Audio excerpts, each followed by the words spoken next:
गुरुर्ब्रह्मा गुरुर्विष्णु गुरुर्देवो महेश्वरा गुरु साक्षात् परब्रह्म तस्मै श्री गुरुवे नमः। तस्मै श्री गुरुवे नमः।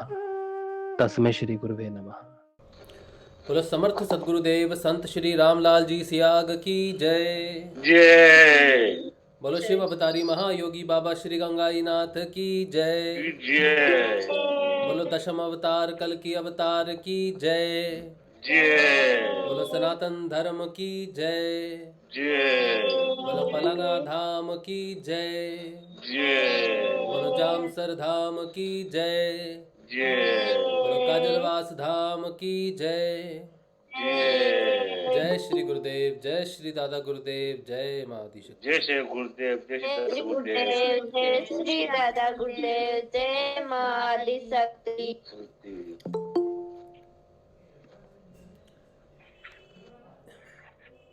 चलिए अब जो है गुरुदेव के सिद्ध योग से आने वाले परिवर्तन की हम बात करते हैं। सिद्ध योग में जो अनुभव होते हैं या फिर जब बदलाव आते हैं, अगर कोई प्रश्न होता है तो उस प्रश्न की बात कर सकते हो आप। आपका कोई बदलाव है, आप उस बदलाव की बात कर सकते हो। जनरली क्या होता है कि जब बदलाव की बात आती है तो जब किसी से बहस हो जाए बदलाव को लेके कि क्या बदलाव तुम में आया बताओ, जब हम किसी के पास जाते हैं और किसी को कहते हैं कि गुरु से सिद्ध योग करो, तो वो कहते हैं आप में क्या बदलाव आया जो आप कह रहे हो।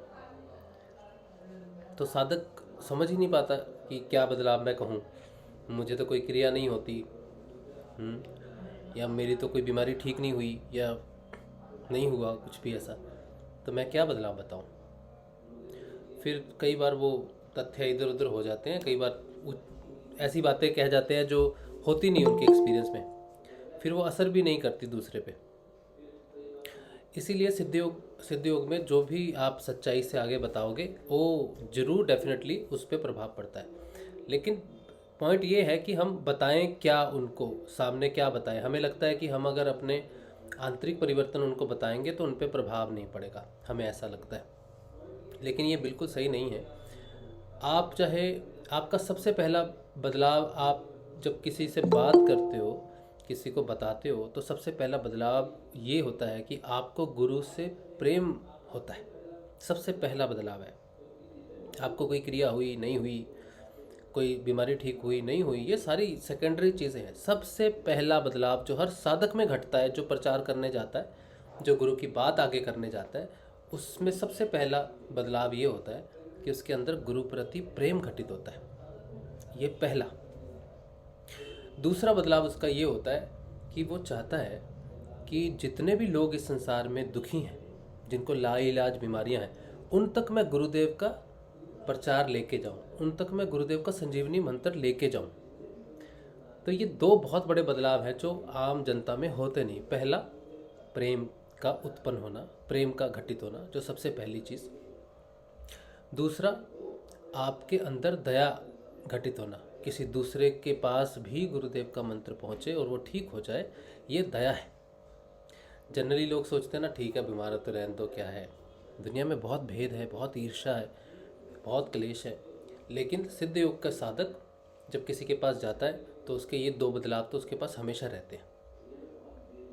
फिर वो और भी ऐसी छोटी चीज़ें हैं जो कह सकता है, बड़े आराम से, संतोष से, विवेक से ये बात कह सकता है कि गुरुदेव से जुड़ने के बाद मुझे प्रेम का मतलब पता चला कि प्रेम गुरुदेव से कैसे होता है। आंतरिक प्रेम जो होता है वो गुरुदेव का प्रेम क्या होता है, गुरुदेव क्या होते हैं, मुझे ये गुरुदेव से जुड़ने के बाद पता चला कि गुरु मुक्ति का कारण होता है। ये मुझे पहले पता नहीं था। तो मेरा सबसे पहला बदलाव तो ये है कि मैंने अपने आप को आत्मिक रूप से जानना शुरू कर दिया।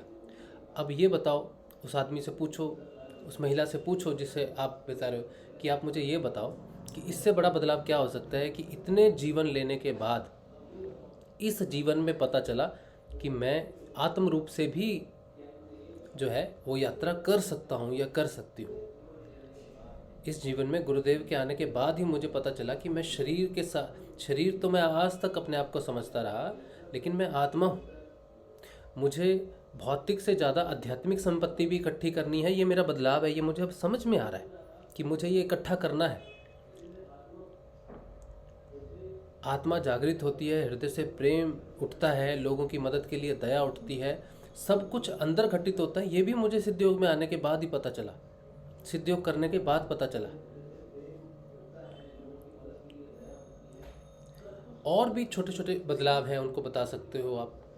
ये तो मेन 2 बदलाव है। उनको अगर सब्र से ये बात बताओगे ना तो वो हैरान हो जाएंगे कि ये कैसा बात कर रहा है, ये कैसी बात कर रही है, ये बदलाव भी है। फिर बोलेंगे तुम्हारी बीमारी ठीक नहीं हुई, तुम्हारा ये ठीक नहीं हुआ या वो ठीक नहीं हुआ। तुम्हारे गुरुजी तो कहते हैं भी तुम्हारी बीमारियां ठीक हो जाएंगी सारी, तुम जुड़ोगे तो बीमारियां ठीक हो जाएंगी। तो इसका सिंपल स्वभाव है। उन्होंने कहा हाँ बिल्कुल सही बात कही है आपने कि गुरुदेव ने कहा कि मुझसे जुड़ जाओगे ना तो तुम्हारी बीमारियां ठीक हो जाएंगी। प्रॉब्लम जुड़ने की ही है बस। हम कई बार एक्सपेक्टेशन करते हैं गुरुदेव से कि गुरुदेव से हम इसलिए जुड़ रहे हैं कि हमें ये करना है या वो करना है। गुरु बहुत सूक्ष्म रूप से छोटी छोटी हमारी भावनाओं को समझता है। हमारी चालाकी नहीं चलती गुरु के साथ। हम चालाकी करते हैं भौतिक जीवन में, गुरु के साथ भी चालाकी करते हैं, बहुत वर्षों तक चालाकी करते हैं, लेकिन असली प्रेम नहीं करते गुरु से। कहीं ना कहीं चूक रह जाती है। और इसीलिए गुरु हमें उस बीमारी में रखता है कि अगर मैं तेरी बीमारी ठीक करता हूं तो तू इस चूक को नहीं समझ सकता कि कहाँ छोटी सी कमी आ रही है जिसे तुझे ठीक करना है। तो बार बार अपना स्वाध्याय कर। तो गुरुदेव तब तक वो चीज़ नहीं देते जब तक हम अपना स्वाध्याय नहीं करते, हम उस चीज़ के काबिल नहीं बनते। मुझे ठीक होकर फिर से भौतिक जगत में अगर खो ही जाना है तो फिर मेरे ठीक होने का फ़ायदा क्या है। मुझे ठीक तब होना चाहिए जब मैं आध्यात्मिक को समझ लूँ अच्छे से। मुझे अध्यात्म का इतना ज्ञान हो जाए कि अगर मैं पूरी तरह से स्वस्थ भी हो जाऊं तो भौतिक इच्छाएं, लालसाएं और भौतिक जीवन मुझे फिर से अपना ग्रास ना बना ले। इसीलिए मेरा बीमार होना शायद अभी ठीक है, क्योंकि मैं अभी बहुत कुछ समझ रहा हूं। ऐसी बहुत सी छोटी छोटी चीज़ें हैं जो गुरु जानता है, मैं नहीं जानता। इसीलिए जब गुरु ने कहा है कि मैं ठीक करूंगा तो वो ठीक करेंगे। अपने गुरु पे पूर्ण विश्वास होना ही मेरा बदलाव है। तुम्हारी शंका ही तुम्हारी प्रॉब्लम है। तुम अपने आप को सिर्फ शारीरिक तौर पे लाभ देने के लिए ही गुरु से जुड़ रहे हो, इसीलिए तुम्हें शंकाएं हैं, लेकिन मुझे नहीं है, क्योंकि मैं जानता हूं कि वो कह चुका है कि मैं तुम्हें रोग मुक्त नहीं, मैं तुम्हें जीवन मुक्त करने आया हूं। ये सारे बदलाव मेरे गुरुदेव ने मुझे दिए। इसके अलावा भी बहुत बदलाव है, पर कोई तब समझ पाएगा जब वो गुरु प्रेम को समझ पाएगा, गुरु भक्ति को समझ पाएगा, अध्यात्म को समझ पाएगा, आत्मिक प्रेम को समझ पाएगा या फिर आत्मिक उत्थान को समझ पाएगा। उसके आगे के सारे सूक्ष्म बदलाव सिर्फ वही समझ सकता है। अगर मैं इतना समझ जाता हूँ तो ये मेरा बदलाव है। और ये सारे साधकों में होता है इतना बदलाव। सारे साधक इतना बदलाव समझते हैं, उनमें होता है। और ये बात वो रख सकते हैं, लेकिन इसलिए नहीं रखते कि सामने वाला मुझे जो प्रश्न पूछेगा वो पूछेगा जो नहीं है। बीमारी के बारे में पूछेगा, मेरे अनुभव के बारे में पूछेगा, क्रिया के बारे में पूछेगा। वो महत्वपूर्ण नहीं है, क्रियाएं होनी नहीं होनी उससे महत्व नहीं है। महत्व आपके अंदर जो परिवर्तन हो रहा है, घट रहा है, केमिकल बदलाव, वो उसको बताओ। वो बिल्कुल साधारण नहीं है। गुरु के प्रति प्रेम प्रकट हो जाना, गुरु का महत्व जान लेना, यही सबसे बड़ा बदलाव है। उसको बोलो मैंने गुरु का महत्व जान लिया, मेरे अंदर तो ये बदलाव आ गया, बस। और दूसरी लाइन बोलने की जरूरत नहीं। वो बीमारी ठीक नहीं है, बोलो वो छोड़ो, बीमारियां आती जाती हैं, लेकिन कितने लोग जीवन जी रहे हैं, कितने गुरु का सम्मान करते हैं, कितने समझते हैं कि गुरु मोक्ष देता है, गुरु ही सच्चा साथी होता है। मैं समझ गया हूँ, तो मुझे वो प्राप्त हुआ है जो किसी को नहीं होता। ये बहुत बड़ा बदलाव है। आगे जाके गुरु ब्रह्मा, गुरु विष्णु, गुरु देवो महेश्वरा, गुरु साक्षात परब्रह्म, वो ही परब्रह्म है और वो मेरे सामने आ जाएगा एक दिन। बस इतना ही बदलाव काफ़ी है कि मैं गुरु को समझ गया और अब मैं गुरु को नहीं छोड़ूंगा, और वो सच्चा गुरु है। इतना बदलाव ही आप बता दो किसी को, बस। इससे ज़्यादा अगर नहीं समझ में आता तो कोई दिक्कत नहीं है। इसी से प्रचार करो। एक मिनट, इसी से प्रचार करो, प्रचार करो, रुको मत। सिर्फ ये सोच के कि मुझ में कोई बदलाव नहीं है या मैं किसी को कन्विंस नहीं कर सकता, इससे रुको नहीं। बोलो लोगों को, एक नहीं मानेगा, दो नहीं मानेगा, 10 नहीं मानेंगे, 100 नहीं मानेगा, 1000 नहीं मानेंगे, लाख नहीं मानेंगे, करोड़ नहीं मानेगा, कोई भी नहीं मानेगा, कोई दिक्कत नहीं, कोई दिक्कत नहीं। लेकिन तुम मानने चाहिए अपने अंदर। तुम तब थक के बैठ जाओगे, तब हार के बैठ जाओगे जब तुम खुद नहीं कन्विंस गुरुदेव से। अगर 1 करोड़ क्या सारी दुनिया भी मना कर दे कि तुम्हारे गुरु में ताकत नहीं, तुम बकवास कर रहे हो, बेकार है, झांसा है, जो भी है, तब भी मेरे में उतना ही उत्साह रहे कि भाई तुझे नहीं पता है। अगर कोई नया प्राणी नहीं बचा ना इस पूरे जगत में, कोई मनुष्य नहीं बचा बताने के लिए, तो मैं पशु पक्षियों को बताऊंगा कि देखो है मेरे गुरुदेव सही हैं और इनका नाम जपने से होता है। मैं उनको बताऊंगा क्योंकि मैं कन्विंस हूं। अगर 10 ना बोल दे और फिर मैं बैठ जाऊं कि मानता तो है नहीं जी मेरी बात, तो आप खुद नहीं माने अपनी बात। आपने अभी तक अपनी बात खुद नहीं मानी, क्योंकि जो काम आपने शुरू किया है उसे करते रहना ही पॉसिबल तब है जब आप कन्विंस हो। जब आप रास्ते में छोड़ दोगे ना वो चीज़, तो आप खुद कन्विंस नहीं थे। यही सबसे बड़ी प्रॉब्लम है। मैं प्रचार इसलिए नहीं करता कि कोई कन्विंस हो जाएगा। मैं प्रचार इसलिए नहीं कर रहा हूँ कि कोई कन्विंस हो जाएगा या गुरु त्याग सिद्ध योग ज्वाइन कर लेगा। मैं प्रचार इसलिए कर रहा हूँ क्योंकि मैं जानता हूँ कि ये सच है और जिसने मानना है उसकी इच्छा से वही मानेगा। इसलिए मेरी कोई टेंशन नहीं है। मेरा काम है बताना। तुम माने तो बहुत अच्छा, तुम नहीं माने तो बहुत बहुत अच्छा। उसमें भी मुझे उतना ही सुख मिलना चाहिए, क्योंकि मेरा काम प्रचार का है, रिजल्ट का मेरा काम ही नहीं। इसलिए मुझे कभी मायूसी नहीं होनी चाहिए। मैं जितना झूम झुमा के जाऊंगा उतना झूम झुमा के ही आऊंगा प्रचार करने के बाद। बहुत मजा आया भाई, आज प्रचार किया। कितने लोगों ने माना? एक भी नहीं माना भाई। फिर कैसा मजा? अरे यही तो मजा है कि मैंने अपना काम कर दिया, बाकी गुरुदेव ने किसी को भी नहीं सिलेक्ट किया, सब नालायक। कल जाऊंगा, शायद कोई लायक मिल जाए। उसी उत्साह से जाओ उस एक को ढूंढने के लिए जो लायक है। नालायक नहीं जुड़ा तो उसके गम में आप परेशान होकर अपना विश्वास कम करके नहीं बैठ सकते। इसलिए आपका प्रचार कभी नहीं रुकना चाहिए, आपका हौसला कभी कम नहीं होना चाहिए, कांस्टेंट रहना चाहिए, एक ही हौसला रहना चाहिए। जैसे आए हो ना, खुशी खुशी गए हो प्रचार करने के लिए, उससे डबल खुशी से आना। रिजल्ट उस पर छोड़ना, बस निष्काम प्रचार करना। मैंने कितनों को जोड़ा है, मैं कितनों को 10 दिन से बोल रहा हूँ, या 10 बार बोल चुका हूँ, 50 बार बोल चुका, नहीं सुनता। एक बार सुनो, नहीं सुना तो नहीं सुना, कोई दिक्कत नहीं है। कौन है? भाई है, माँ है, बाप है, कौन है? कुछ नहीं है। एक बार बताओ ठीक से और खुद करते रहो उनके सामने। हालात के थपेड़े ऐसे पड़ते हैं ना कि जब पढ़ते हैं तो इंसान को वही याद आता है कि शायद ये कहा था किसी ने, वो आ जाएगा याद उसको। कोई प्रेशर करने की जरूरत नहीं है। दुनिया में बहुत सारे लोग हैं, बहुत सारे लोग हैं। सबको कहो, कोई नहीं मान रहा, अपना काम करते रहो, बस आपका काम करना। आप नहीं जानते किसका सिलेक्शन होगा, किसका नहीं होगा, ये चिंता हमारी नहीं। इसीलिए सबसे ये विनती है कि प्रचार करो। और एक चीज़ मैं बताना चाहता हूँ कि ये हमारी गुरु बहन है जो सेशन करती हैं, मीनाक्षी जी, वो गुरुदेव का बहुत अच्छा प्रोग्राम चला रहे हैं ट्विटर पे। मैं ट्विटर से पहले जुड़ा था, 2 बार मैंने कैंपेन की थी, उसके बाद मैंने छोड़ दी थी, क्योंकि उसमें कुछ ऐसी चीज़ें थी ट्विटर में जिसको इम्प्रूवमेंट की ज़रूरत थी, लेकिन मुझे वो इम्प्रूवमेंट दिखी नहीं, इसलिए मैं उसका हिस्सा नहीं बन पाया। क्योंकि मैं जहाँ भी प्रचार करूँगा सच्चाई से प्रचार करूँगा, मैं अपना बदलाव बताऊँगा। जिस चीज़ को मैं कन्विंस नहीं होता उस चीज़ को मैं प्रचार नहीं करता, ठीक है। वो जो प्रचार का तरीका है वो मुझे सही नहीं लगता था, लेकिन मैंने मीनाक्षी जी को बताया कि प्रचार वो होना चाहिए। अगर मैं कहता हूँ कि इससे एड्स ठीक होता है, कैंसर ठीक होता है, उसके साथ मैं लिखूँ कि मेरा बदलाव क्या है। मैं किसी के बारे में बताऊँ तो उसके साथ मुझे अपना बदलाव, एक बदलाव लिखना ज़रूरी है कि मुझ में प्रेम उत्पन्न हुआ है। उसके बाद आप कुछ लिखो, गुरु त्याग सिद्ध योग से मानसिक बीमारियाँ ठीक होती हैं, उससे लिखो मेरे अंदर राग खत्म हो गया है, अब मुझे संतोष की प्राप्ति हुई है, ऐसा मुझे महसूस होता है। तो जो भी ट्विटर कैंपेन करो, 26 तारीख को होने वाला है, आप सारे उसमें मिलजुल के भाग लो और करो, लेकिन सच्चाई से करो और उसमें अपने प्राण डालो। कॉपी कैट नहीं बनना। कॉपी कैट वाला प्रचार कोई लाभ नहीं होगा। तो 1000 करोड़ के पास पहुंचा या 20,000 करोड़ के पास पहुंचा, उससे कोई लाभ नहीं है, क्योंकि उसमें स्पंदन नहीं होता, वो किसी के हृदय को स्पंदित नहीं करेगा। आपकी बात, सच्ची बात आप लिखोगे, वो स्पंदित कर देगी जाके। इसलिए सच्चाई से जाओ। हर ट्वीट में अपना एक बदलाव लिखो, ट्वीट लिखो, गुरुदेव की वाणी लिखो, उसमें अपना बदलाव साथ में एक लिख के, छोटा सा लाइन, उसमें 2, चाहे 2 बार लिखो वही बदलाव, 3 बार लिखो वही बदलाव, एक ही बदलाव है ना, 10 ट्वीट करो, 10 में सेम बदलाव लिखो अपना, लेकिन इस तरह से करो जो आप उसमें इन्वॉल्व हो, आपका स्पंदन, आपका हृदय, आपका प्रेम, आपका बदलाव सब इस छोटी सी लाइन में होगा, तब वो ट्वीट काम करेगा आपके लिए।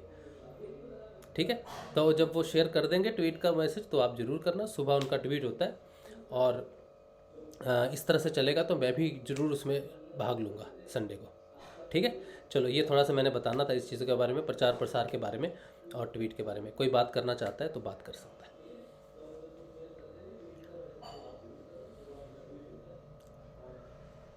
जय श्री गुरुदेव।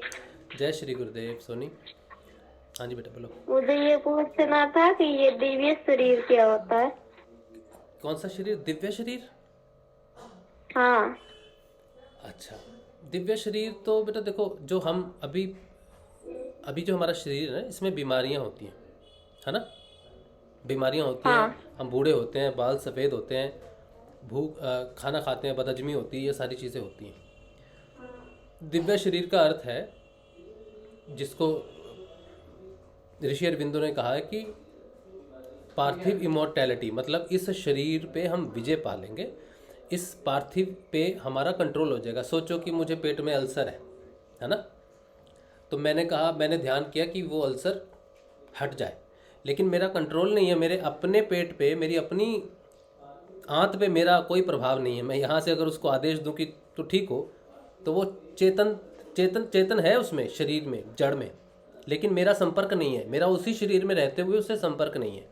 जिस दिन मेरा आत्मा का संपर्क मेरे शरीर से हो जाएगा, मैं आत्म भाव से जब उनको कहूँगा कि ये चीज़ ऐसी होनी चाहिए शरीर में, तो वो मेरा कहने में होंगे, मेरे सिंक में आ जाएगा।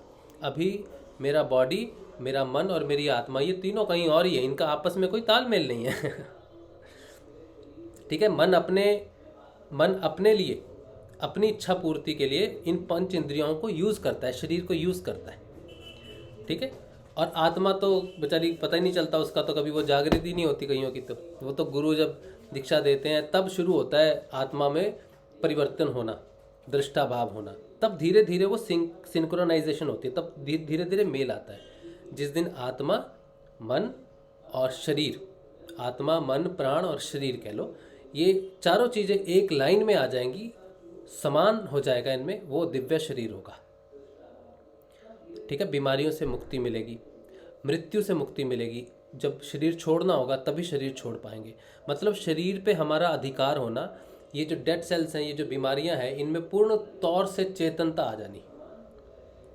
ठीक है, यही तो ऋषि अरविंदो का मिशन है कि हमें ऊपर असेंड नहीं करना है, सिर्फ इस शरीर को छोड़ के ऊपर असेंड नहीं करना है, हमें उस डिवाइन को इस शरीर में उतारना है, इस शरीर का डिवाइन रूपांतरण करना है, इस पृथ्वी का। उन्होंने कहा पृथ्वी यानी कि ये जड़ तत्व जो है नीचे, इसको इनलाइटन करना है, इसको दिव्य बनाना है।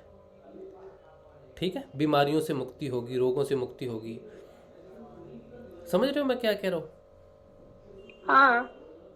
ये डिवाइन शरीर है, डिवाइन बॉडी, दिव्य शरीर।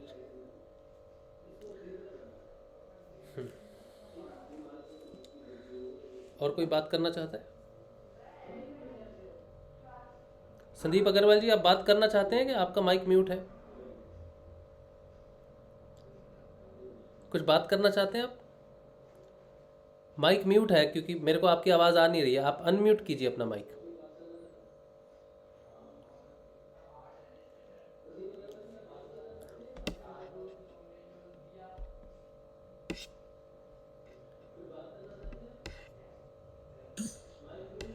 जय गुरुदेव भैया। हाँ करण भाई, जय श्री गुरुदेव। हाँ संदीप जी बोलिए। एक मिनट करण होल्ड करना। संदीप जी आप कुछ कहना चाहते हैं? हाँ सर, मैं मिर्गी का पेशेंट हूँ सर। आप किसके पेशेंट हो? मिर्गी से परेशान हूँ सर। नहीं मुझे मिर्गी समझ नहीं आया। मिर्गी? जी हाँ। अच्छा।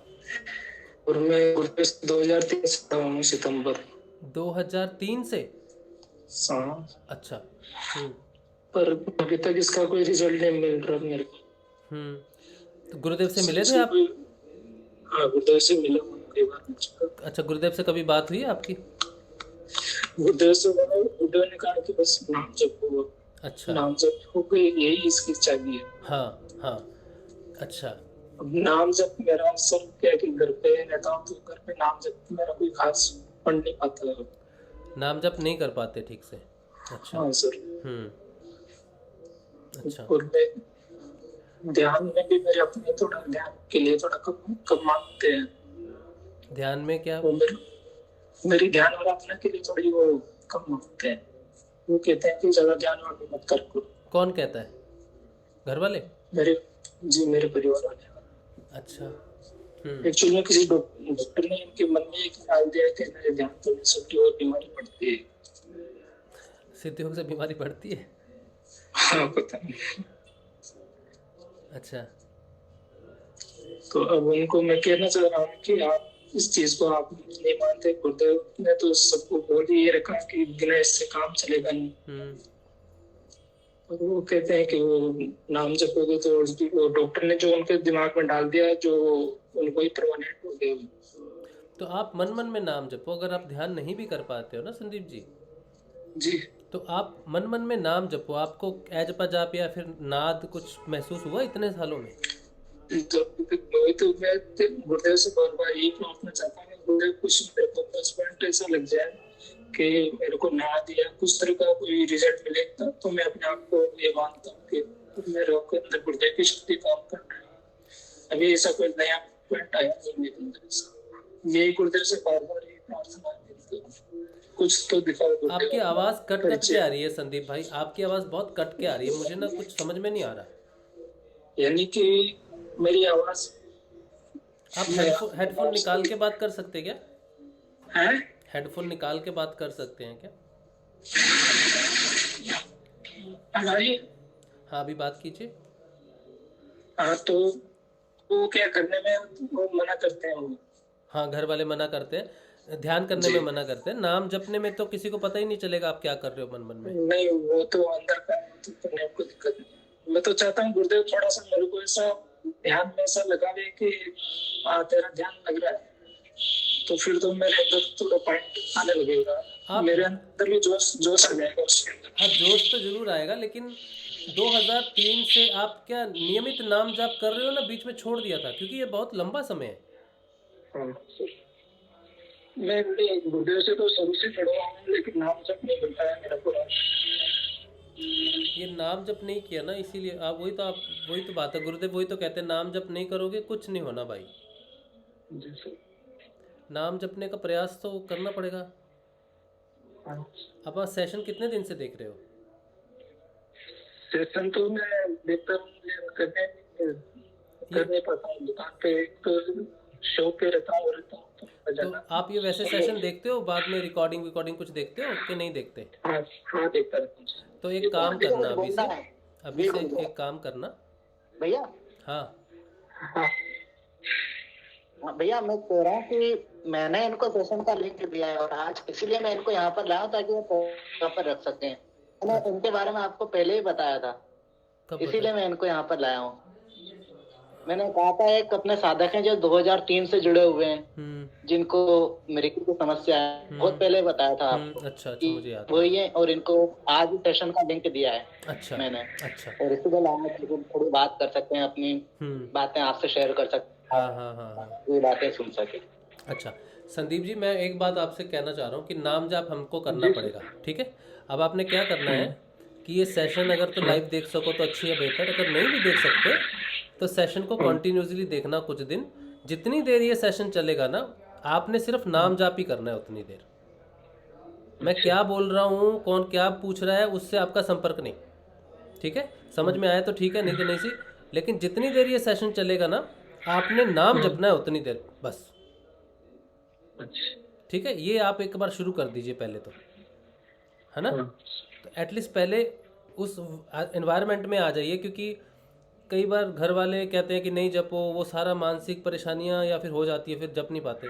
तो जितनी देर सत्संग चलेगा ना, उतनी देर आप बस नाम जपोगे, उंगली पे जपते रहना। या कुछ भी याद करके जपते रहना, लेकिन पूरे सेशन में आपने नाम ही जपना है बस।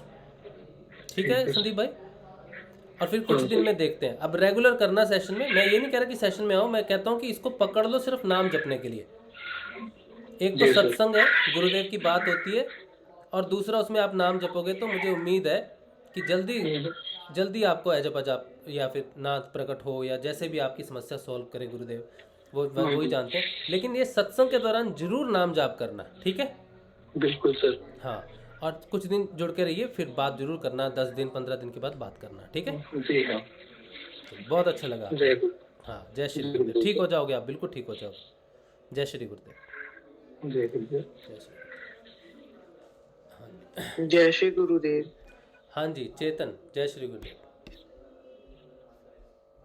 आज मैंने ये संदीप जी की बात से याद आया है, आज मैं गुरुदेव की वीडियो देख रहा था तो गुरुदेव ने बोला कि ये जो आप नाम जो मैं आपको दे रहा हूँ, ये आपको समर्पित भाव से तो जपना पड़ेगा। समर्पित भाव से मेरा मतलब है, कभी कभारी क्या होता है कि हम कभी कभारी नाम नहीं जप पा रहे हैं, कुछ नहीं हो पा रहा है, तो कभी कभारी नाम को छोड़ के, ध्यान को छोड़ के समर्पण से भी काम बन जाता है। क्योंकि जब कभी कभार नाम जाप बंद हो जाता है ना, तो समर्पण हमारा ज्यादा हो जाता है, समर्पण हम पूरा गुरुदेव पे कर देते हैं, तो फिर नाम चलने लग जाता है और ध्यान भी अपने आप ही लगता है। जब नाम ज्यादा होता है फिर ध्यान भी लगता है। तो पहले मेरे को लगता है कि पहले गुरुदेव पे समर्पण करना चाहिए, और जब पूरा समर्पण हो जाता है तो फिर विश्वास हो जाता है गुरुदेव पे, और नाम भी गुरुदेव अपने आप चला देते हैं। क्योंकि नाम से गुरुदेव नहीं है, गुरुदेव से नाम है, गुरुदेव की कृपा से ही नाम चलता है। इसलिए सबसे पहले तो हमें समर्पण करना चाहिए। और ऊपर से समर्पण कैसे होगा, अभी हमें इतना विश्वास ही नहीं है गुरुदेव पे। जैसे हम कुछ देखते हैं, चमत्कार देखते हैं, कभी कुछ देखते हैं, जब भी समर्पण हो पाता है। तो समर्पण पहले आपको गुरुदेव पे करना होगा, गुरुदेव से प्रार्थना करनी होगी, और एक बारी आपको फैमिली के अगेंस्ट भी जाना होगा, ऐसा मेरे को लगता है। क्योंकि फैमिली आपको दवाई पे दे रही है या फिर किसी भी चीज पे, डॉक्टर पे दे रही है, लेकिन वो पूरा निर्णय नहीं कर सकती। निर्णय तो गुरु ही करेगा। भगवान गुरु भगवान है, और वो ही आपके अंदर का निर्णय करेगा। तो एक बारी आपको खुल के सच्चाई का फैसला, सच्चाई के पक्ष में जाना होगा, और आपको दोनों को निरपेक्ष भाव से देखना होगा कि दवाई मेरा भला कर सकती है या फिर गुरु मेरा भला कर सकता है। एक बारी आपको सच्चाई के लिए आपको दोनों को एक बारी देखना ही पड़ेगा। और पक्का ही गुरुदेव बीमारियां ठीक करते हैं, सब कुछ ठीक करते हैं। तो समर्पण एक बारी गुरुदेव पे करके देखिए। और अगर आपको नहीं कुछ वो अनुभव हो रहा है, कुछ हो रहा है, क्योंकि मैंने बहुत सारे गुरु भाई देखे हैं, अपना भी देखा है कि जब तक कोई अनुभव नहीं होता, जब तक नहीं गुरुदेव पे विश्वास हो पाता है। आप जो गुरु भाई ठीक हुए हैं, जिनकी बीमारियां ठीक हुई हैं, उनसे बात कीजिए, कैसी हुई हैं, क्या हुई हैं। उनके जैसे ग्रुप में अंकल ने बोला है, ग्रुप में आइए, तो आप सुनेंगे कि किसकी बीमारी कैसे ठीक हुई, क्या ठीक हुई। तो एक आपको पहले समर्पण होगा कि गुरुदेव उनका ठीक हुआ तो मेरा भी ठीक होगा पक्का। फिर उससे धारणा बंधेगी, फिर ही नाम चलेगा। इस जरूरी नहीं है कि पहले नाम, जब तक भाव ही नहीं होगा, जब तक नाम जपने से कोई फायदा ही नहीं है। तोते की तरह नाम जपते रहो। और अगर आपका समर्पण हो जाएगा, फिर एक एक मंत्र ऐसे इतना प्यार से जपा जाता है कि ध्यान अपने आप ही लग जाता है।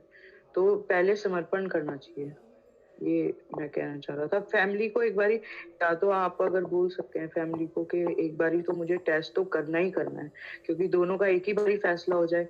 अभी तक गुरुदेव भी लाइन में खड़े हैं 2003 से, या तो गुरुदेव का फैसला हो जाए या फिर दवाइयों का ही हो जाए। दोनों में से एक चीज का तो करना ही पड़ेगा फैसला। और जो चीज अंदर वाला इतनी करेक्ट बता सकता है, वो कोई बाहर बैठ के नहीं बता सकता।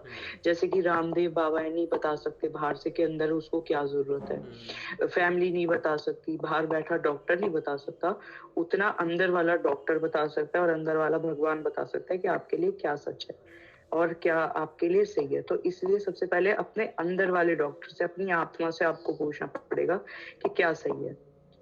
और जो अंकल ने कहा, सेशन में आए और देखें कि किसी की बीमारी कैसे कैसे क्या क्या ठीक हुई है, जब भी आपकी धारणा बदलेगी।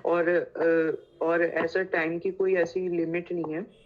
जिस दिन समर्पण हो जाता है उस दिन के बाद बिल्कुल थोड़ी भी देर नहीं लगती, सब कुछ हो जाता है। तो देखें, एक बार सेशन में आए, फिर नाम जपें। जय श्री गुरुदेव। बिल्कुल सही बात है। चेतन ने बहुत अच्छी बात की बच्चे ने कि गुरुदेव पे प्रेम समर्पण बहुत ज़रूरी है। गुरुदेव कहते हैं ना, अगर सिर्फ बीमारी ठीक कराने आए हो ना तो सर दर्द भी ठीक नहीं होगा।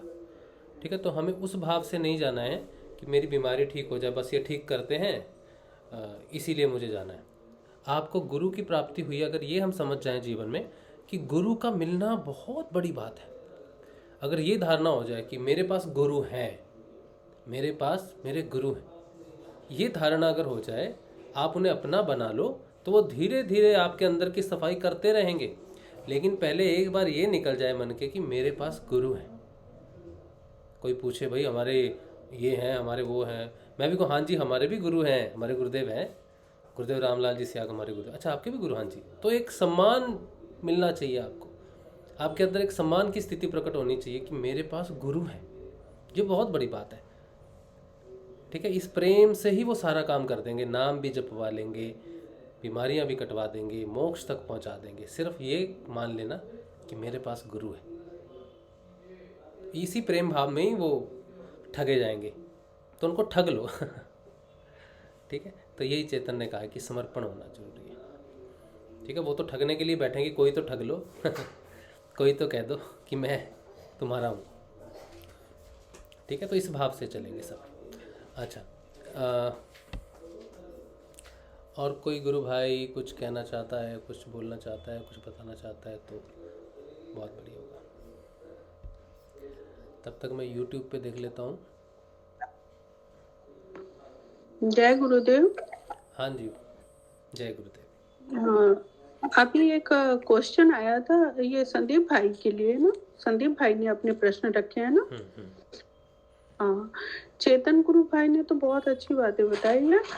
और एक्चुअल में क्या होता है ना कि हम लोग जब इस साधना में आते हैं तो पहले हम लोगों को ये समझना है कि मतलब सिर्फ रिक्वायरमेंट के लिए नहीं आना है कि मेरा ये ठीक हो जाए, मेरे पास वो हो जाए, वो हो जाए। एक्चुअल में इन्होंने बड़ी अच्छी बातें बताई है कि गुरु का जितना भी काम है, गुरुदेव से आपको जितनी भी काम लेनी है, पर उस सबसे पहले आपको गुरुदेव से प्यार करना होगा। एक ऐसा प्रेम करना होगा जिसके बारे में कोई आपने अपने बच्चों से कैसे प्रेम किया, कुछ पाने के लिए नहीं प्रेम किया। एक छोटे से बच्चों से जब आपने प्रेम किया तो ऐसा नहीं लगा कि वो मुझे ये दे दे, वो दे दे। 1 साल के बच्चों से आप कैसा प्यार करते हैं, आप ही बताओ। तो आपको वैसे प्यार करना है, रिजल्ट ऑटोमेटिक आएगा आपके लाइफ में। आप उनको प्रॉब्लम्स मत रखो कि मेरा प्रॉब्लम्स ये है, वो है, वो है। हालांकि इंसान इससे मुक्त नहीं होता, हम भी स्टार्टिंग में मुक्त नहीं हुए थे, पर जब ज्वाइन किए इस चीजों को, हमने जब ज्वाइन किया और हमारी लाइफ में बाद में प्रॉब्लम्स आने लगी। पहले तो मुझे पता ही नहीं था कि मेरे लाइफ में कुछ प्रॉब्लम्स भी है। मुझे बाद में एहसास हुआ कि मेरे बॉडी में कुछ प्रॉब्लम्स है, हम फिजिकली फिट नहीं है, ये तो मुझे बाद में पता चला।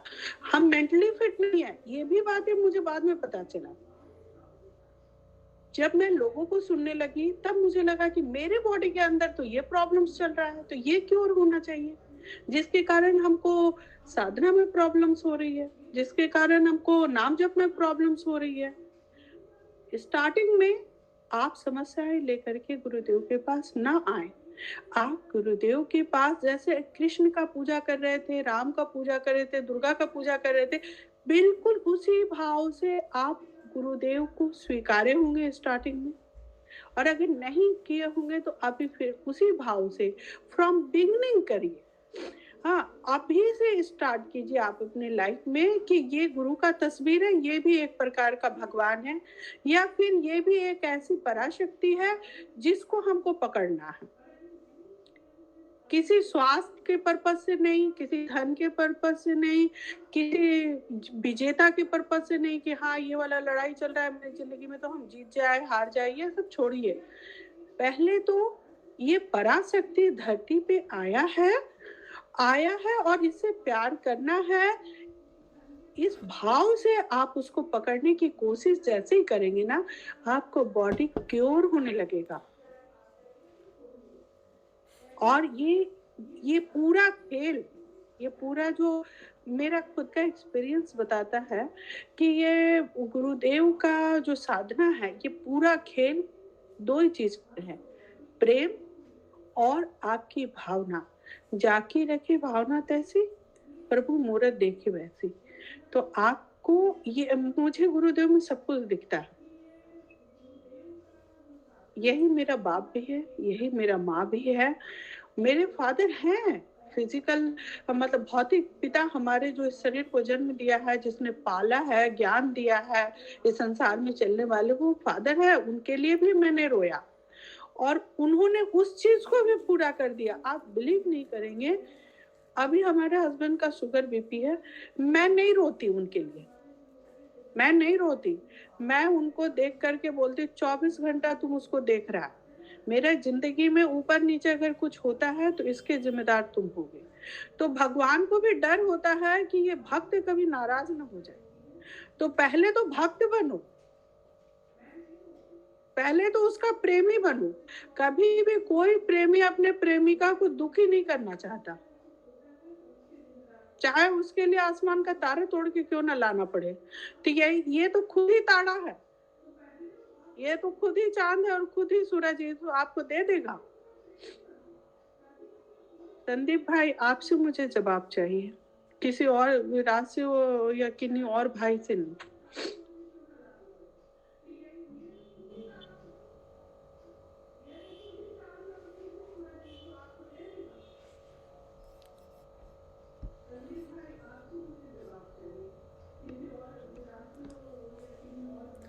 संदीप भाई, आप बात का जवाब दीजिए। विजय बहन ने कुछ बोला है, आपसे बात की है। अपना माइक अनम्यूट करके बात कीजिए। अब मैं नाम जप के लिए ज्यादा से ज्यादा प्रैक्टिस कर रहा हूँ सर, उसकी तैयारी कर रहा हूँ, क्योंकि मेरे मन में केवल नाम जप का ही एक भावना बनी हुई है और मैं नाम जपने की ही शरीर से कर रहा हूँ। अभी मैं काजलियावास और जामसर भी जाके आया था, तब से थोड़ा सा आसान बनने लगा मेरा नाम जपने का। मैं पहले जहाँ काजलियावास और जामसर गया था उस समय तो मेरे अंदर नाम जप का थोड़ा बहुत ही कम था। अब थोड़ा सा फिर भी वहाँ जाकर के आने से थोड़ा सा मेरे अंदर भाव बना, तो नाम जपने की थोड़ी सी पावर बनने लगा मेरा। पहले तो थोड़ा सा कम हो गया था मेरा। काजलियावास गया था, उससे थोड़ा मेरे अंदर नाम जपने की शक्ति तो मिली है मेरे को।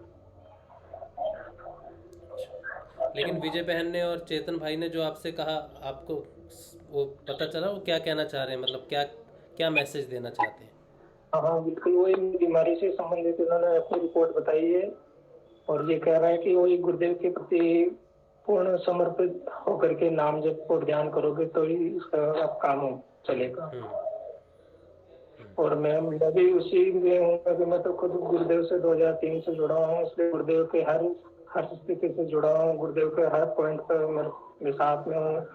गुरुदेव ने मेरे को कई बार आशीर्वाद दिए हैं और गुरुदेव के पास में कई बार गया हूँ मैं, क्योंकि कोटा में गुरुदेव का हर बार प्रोग्राम होता था तो मैं गुरुदेव के हर कार्यक्रम में रहा हूँ।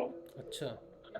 तो क्या इस बीमारी से थोड़ा डिस्टर्ब था शुरू से, इसीलिए मैं थोड़ा सा परेशान था और मैं गुरुदेव से बार बार यही प्रार्थना करता रहा कि गुरुदेव अगर मुझे थोड़ी सी आप हेल्प कर दो, मुझे कुछ भी प्रयास करा दो आपकी शक्ति का, तो मेरे अंदर थोड़ा सा जोश आएगा।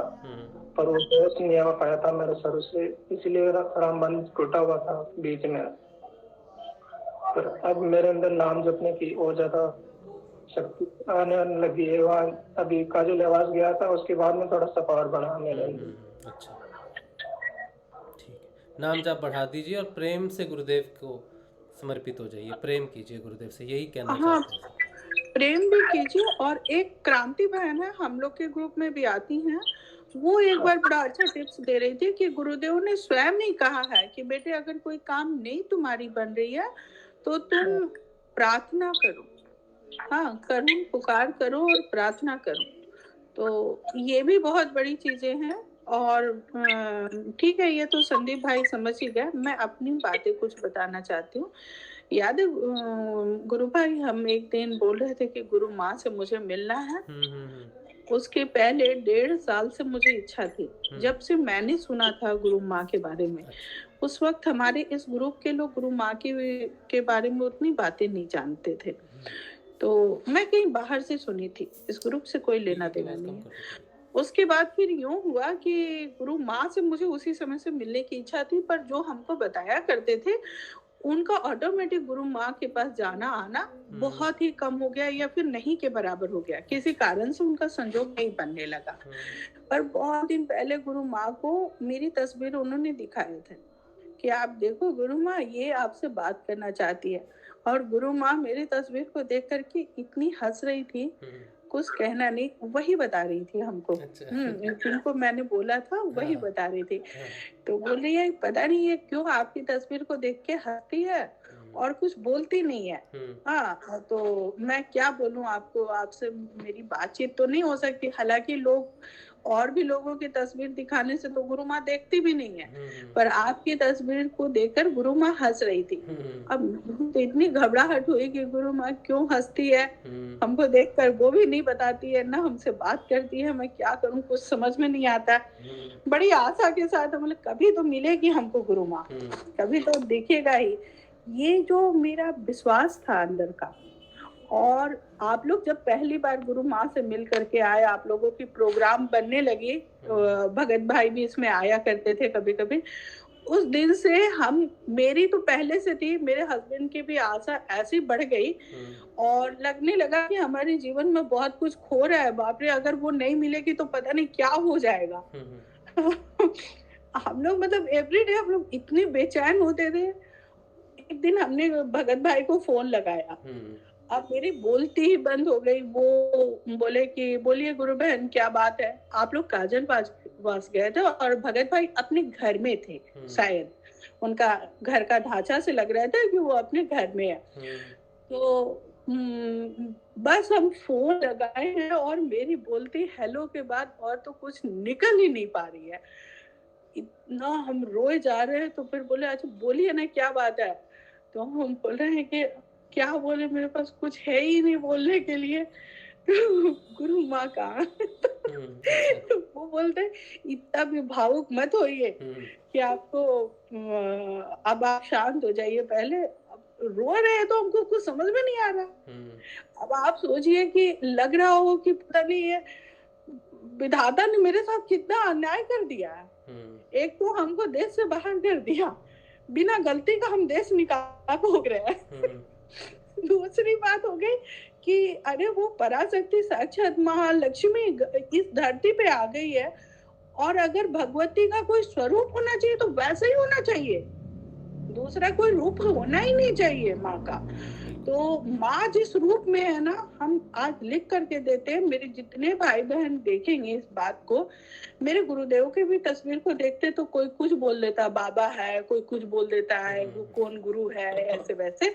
और हमारे हृदय में लगता है कि अरे इसको कैसे नहीं दिख रहा है, इसके अंदर भगवान है, इसको बाबा दिखता है, ये तो कैसा समझ ही नहीं रहा है, कैसा बेवकूफ है ये। और मेरी गुरु माँ को बोला अगर कोई देवी रूप होना चाहिए आज की तारीख का, इस युग का, इस जनरेशन का, तो माँ का ही स्वरूप जो है, गुरु माँ का जो रूप है वही रूप होना चाहिए, कोई दूसरा रूप होना ही नहीं चाहिए। और ऐसा लगने लगा उस दिन के बाद से, जब भगत भाई बोले उसके बाद आप लोग अष्टमी के दिन माता गई थी क्या आप लोगों के पास? अष्टमी के, आपको बताऊं वो अष्टमी मेरे लिए तो इतनी बेचैनी हो गई थी कि मेरा मतलब आज तो तपस्या का दिन है और मैं नवरात्रा करती थी ना, यही वाली नवरात्रा। तो मुझे लगने लगा कि अरे बाबा तो नवरात्रा भी नहीं किया, इसीलिए लगता है माँ दिख नहीं रही है। फिर लगा नहीं नवरात्रा नहीं करना है, मतलब लगा कि मेरी पूरी प्रॉपर्टी चली गई, जिसको एक्चुअल एसेट कहते हैं ना, वो सारा एसेट मेरा चला गया। अब मेरे लिए कुछ नहीं, सिर्फ मेरी बॉडी बची हुई है। अब मैं क्या करूं, इतनी बेचैन थी कि कुछ करना नहीं। और आप लोग वहां थे और हम यहाँ थे। हम उसी चीज के दौरान हमारे पास किसी एक ऐसे गुरु भाई का फोन आ गया। भारत का सुबह होगा और मेरा शाम था, और मैं उस फोन में नाम नहीं पढ़ पाई। ठीक है। और मुझे लगा कि भगत भाई का फोन आ गया। वो था अष्टमी के ये मॉर्निंग का, या भारत यहाँ का अष्टमी तो बाद में आएगा ना, आप लोग का पहले आता है, 11:30 घंटा पहले आप लोग का आता है और हम लोग का बाद में आता है। अब हम तो इतने घबराए हुए थे कि अब फोन तो आ गया, ये भारत का फोन है, मेरे भाई बहनों का फोन ही, मतलब वही का फोन है, भगत भाई का फोन है। और फोन मैं उठाते के साथ हम इतनी जोर से अपने हस्बैंड को फोन, मतलब पिक करते के साथ इतनी जोर से बोल, जल्दी से आओ गुरु माँ से, अब मिलने का टाइम आ गया। और मेरे हस्बैंड हम बता रहे बाथरूम में थे, उसी तरीके से वो दौड़े हुए से हाथ धोकर, कैसे मतलब हाथ धोने का भी टाइम नहीं मिला, और वो आए। और जब पता चला क्या ये तो दूसरा आदमी है, हाँ, उसकी आवाज हम बोले, ये एक लाइन हमने बोला, गुरु माँ कहाँ है गुरु भाई? तो सबसे पहले जय गुरुदेव, उसके बाद फिर मैंने बोला कि गुरु माँ कहाँ है गुरु भाई? तो वो उधर से जवाब आया कि मुझे नहीं पता, वो तो रात से लोग जानता है। फिर मेरा तो आत्मा अलग ही चीज का पुकार कर रहा था और मुझे जवाब किसी और चीज का मिल रहा था। तो उस जिस भाई ने मुझे फोन किया था वो हमसे नाराज हो गए। आपसे? क्योंकि हमसे नाराज हो गए और मुझसे मतलब इतनी ज्यादा वो नाराज हो गए कि मेरी फोन हम समझ गए लक्ष्मी बहन, हम समझ गए किसने बात की। बस आप क्षमा करें, उससे आगे ना बोले, बस इतनी दूर तक ही बात।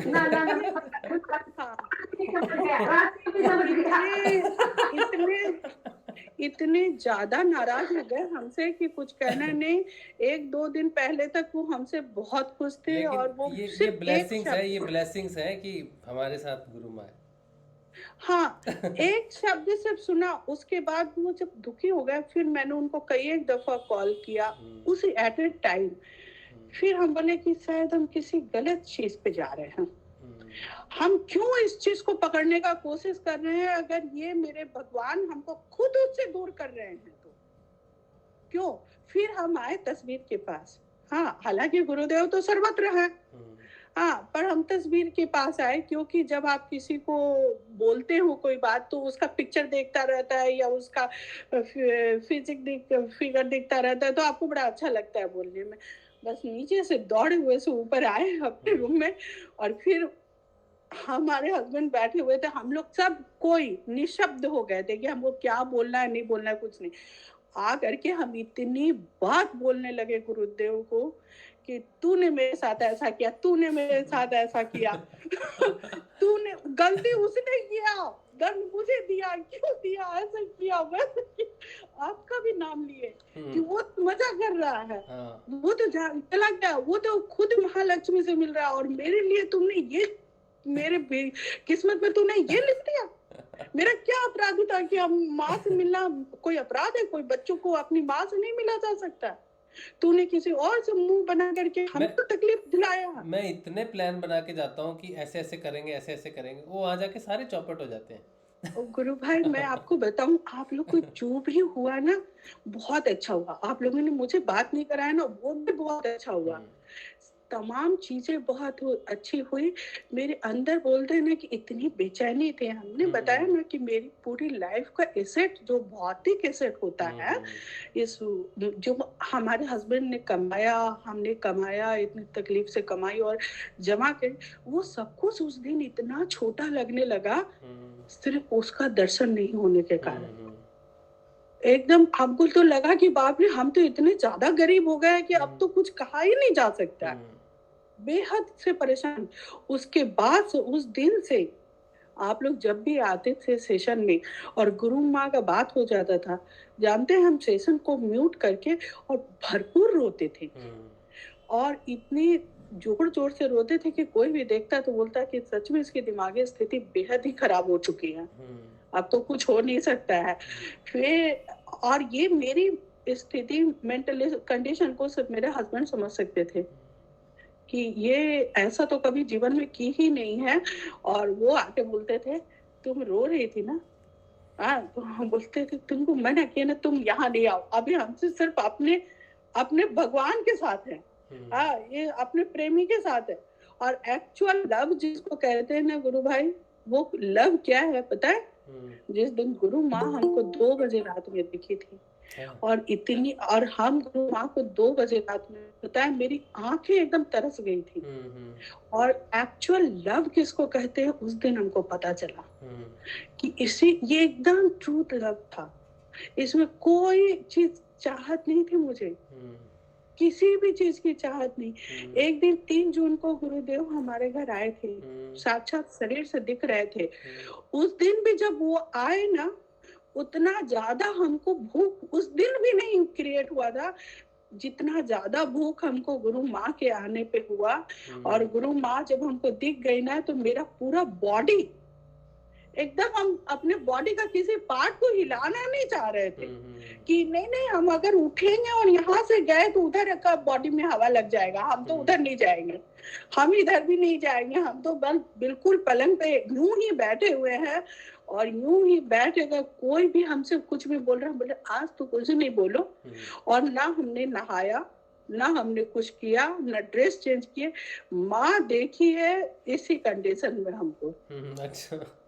और हम इसी कंडीशन में रहेंगे, वो देख ली बस, वही उसी से हमारा निर्वाण हो गया। वो देख ली तो मेरा निर्वाण हो गया, अब तो कुछ है नहीं।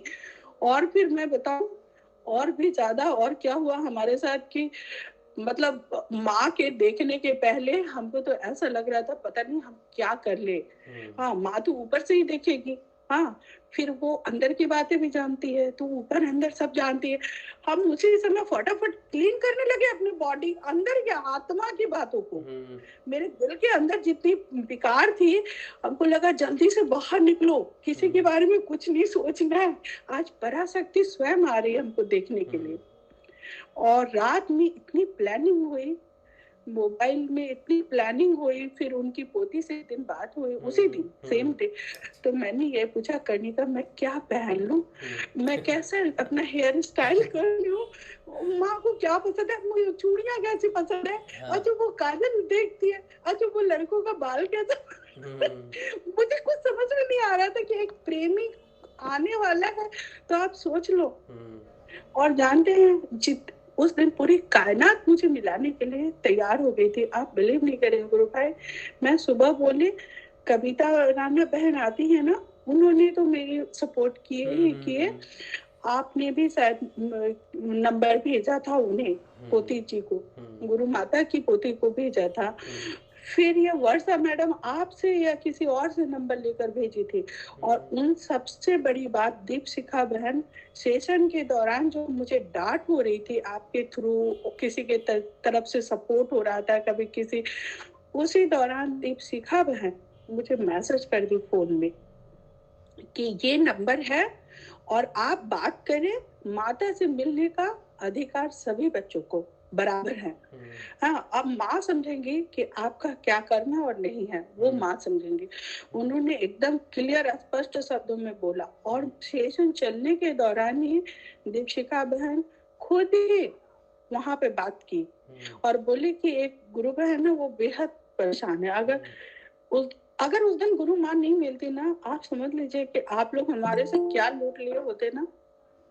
उस चीज का आप लोग को इतना बदुआ लगता है कि क्या बोले, इतना। और हम इतने दुखी हो गए थे ना कि अब मेरे लाइफ में कुछ बचा ही नहीं था।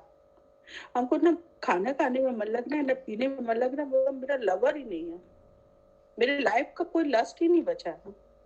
तो लव, और उस जब गुरु माँ मिली ना, वो एक्चुअल लव क्या होता है वो हमने फील किया। और जैसे ही 2 बजे रात को गुरु माँ मोबाइल पे आई, मतलब पहले तो उनकी पोती का फोन आया, उसके बाद फिर क्या हुआ, मैं नींद में थी, पहले तो नींद में थी, तो मुझे लगा कि कोई मेरे चेहरे को छू रहा हो, तो मैं नींद से उठ गई। अलार्म वगैरह लगा करके सोई थी। 2 बजे की बातें नहीं थी मिलने की, बात थी 5 बजे सुबह मिलने की, मेरी 5 o'clock, भारत की 4:30 में। पर जब यहाँ पे 2 बजे रात में ऐसा हुआ कि मैं नींद में थी और मेरे चेहरे को कोई छू रहा था, उठा रहा था, तो अचानक से नींद खुल गया। तो हम फ्रेश वगैरह हो गए, अपने से चेहरा वगैरह धो करके और मोबाइल उठाकर देखने लगे क्या टाइम हो रहा है, इतना जल्दी क्यों नींद खुल गया। तो उधर से फटाक से फोन आता है कनिका का कि आप गुरु माँ से मिलना चाहते थे ना, हाँ, सो मैंने आपके लिए समय लेकर रखा है, आप मिल लो। तो हम बोले अच्छा ठीक है, अभी तुरंत हम तैयार होते। मेरे बच्चे, मेरे हस्बैंड सब गहरी नींद में थे। 30 मिनट्स का टाइम भी नहीं, 30 सेकंड का भी टाइम नहीं मिला, आधे मिनट का। हम दोनों को उठाए और हम चेहरे को दोबारा से धोने गए, क्योंकि मेरी आंखों से आंसू रुक नहीं रहा था। आप लोग बोले थे ना कि रोना नहीं, अब मेरी आंखें तो सूज गई थी, रोते रोते कुछ समझ में नहीं आ रहा था कि क्या होगा। और जैसे ही हम चेहरा धोने लगे, माँ का तुरंत आधा मिनट के अंदर माँ का फोन आ गया, और वो सीधे से एकदम सामने से माँ ही थी, कोई और दूसरा चेहरा नहीं था। मेरे हस्बैंड तो देख करके एकदम अवाक से रह गए, इनकी बोली बंद हो गई। फिर मेरे बच्चे को, उन्होंने भी प्रणाम किया माँ को। और जब हम आए तो देखे, जैसे माँ को देखे, मेरी आंखें एकदम, मतलब इतना जोर से मेरी आंखों से नदियां बहने लगी कि कुछ कहना नहीं।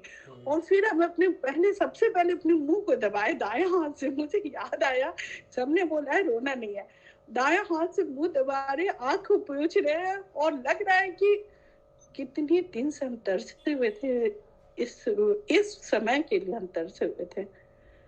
कितना उस दिन पूरे कायनात लग गए थे हमको माँ से मिलाने के लिए। तो क्या नाम है वो, संदीप भाई, लव ऐसे करो। मुझे उस दिन कुछ पाने की जरूरत नहीं थी, कोई लड़ाई में हार और जीत का फैसला नहीं था उस दिन। किसी चीज में हमको न जीतना था, न किसी चीज में हारना था, न हमको जीना था, न हमको मरना था। हमको सिर्फ उसको देखना था कि वो पराशक्ति इस धरती पे इंसान बनकर के आ गई है। और हम कितने दुर्भाग्यशाली हैं, 2009 से हम इतने स्ट्रगल से झेल रहे हैं, इतने प्रॉब्लम्स में हैं, और आज वो प्रॉब्लम्स का हमको जो फल होता है, जिसको हमने झेला है, जो तपस्या हमने की है, वो आज उस फल के रूप में वो दिखने वाली है। और जब वो आई ना, तो मेरे इतनी सिंपलिसिटी उस माता के चेहरे पे, उनके पूरे आवरण इतना सिंपल कि कोई भी जो आदमी साधना में नहीं है या जो गुरुदेव को नहीं जानता, वो उस स्त्री को कुछ ना समझे, सिर्फ एक बूढ़ी स्त्री अनपढ़ समझे। पर हमको उसमें पता है गुरु भाई, हमको क्या दिखा माँ में? जब माँ बोलने लगी, नॉन स्टॉप बोलना शुरू की, एकदम इतनी स्पीड थी कि मैंने अपनी लाइफ में इतनी स्पीड बोली किसी भी इतनी उम्र की औरत को नहीं सुना। और वो बातें बोली जो बातें मैं पहले से जानती थी उनके विषय में। और जानते उन्होंने क्या बोला? मैं ये बात पहले से जानती थी, और 3 दफा मुझे इस बात का पता चला था कि माँ स्वयं गुरुदेव को अमेरिका लाना चाहती थी लास्ट में। हाँ, ये बातें थोड़ा उसमें और भी विस्तार है, हाँ, हेल्थ को लेकर के वो लाना चाहती थी। देखिए वो माँ हमको कैसे भ्रमित कर रही है। वो बोल रही है अपनी मारवाड़ी भाषा में, मुझे मारवाड़ी भाषा समझ में आती है, राजस्थानी भाषा समझ में आती है, क्योंकि मेरी बहुत बड़ी सर्किल राजस्थानी थे।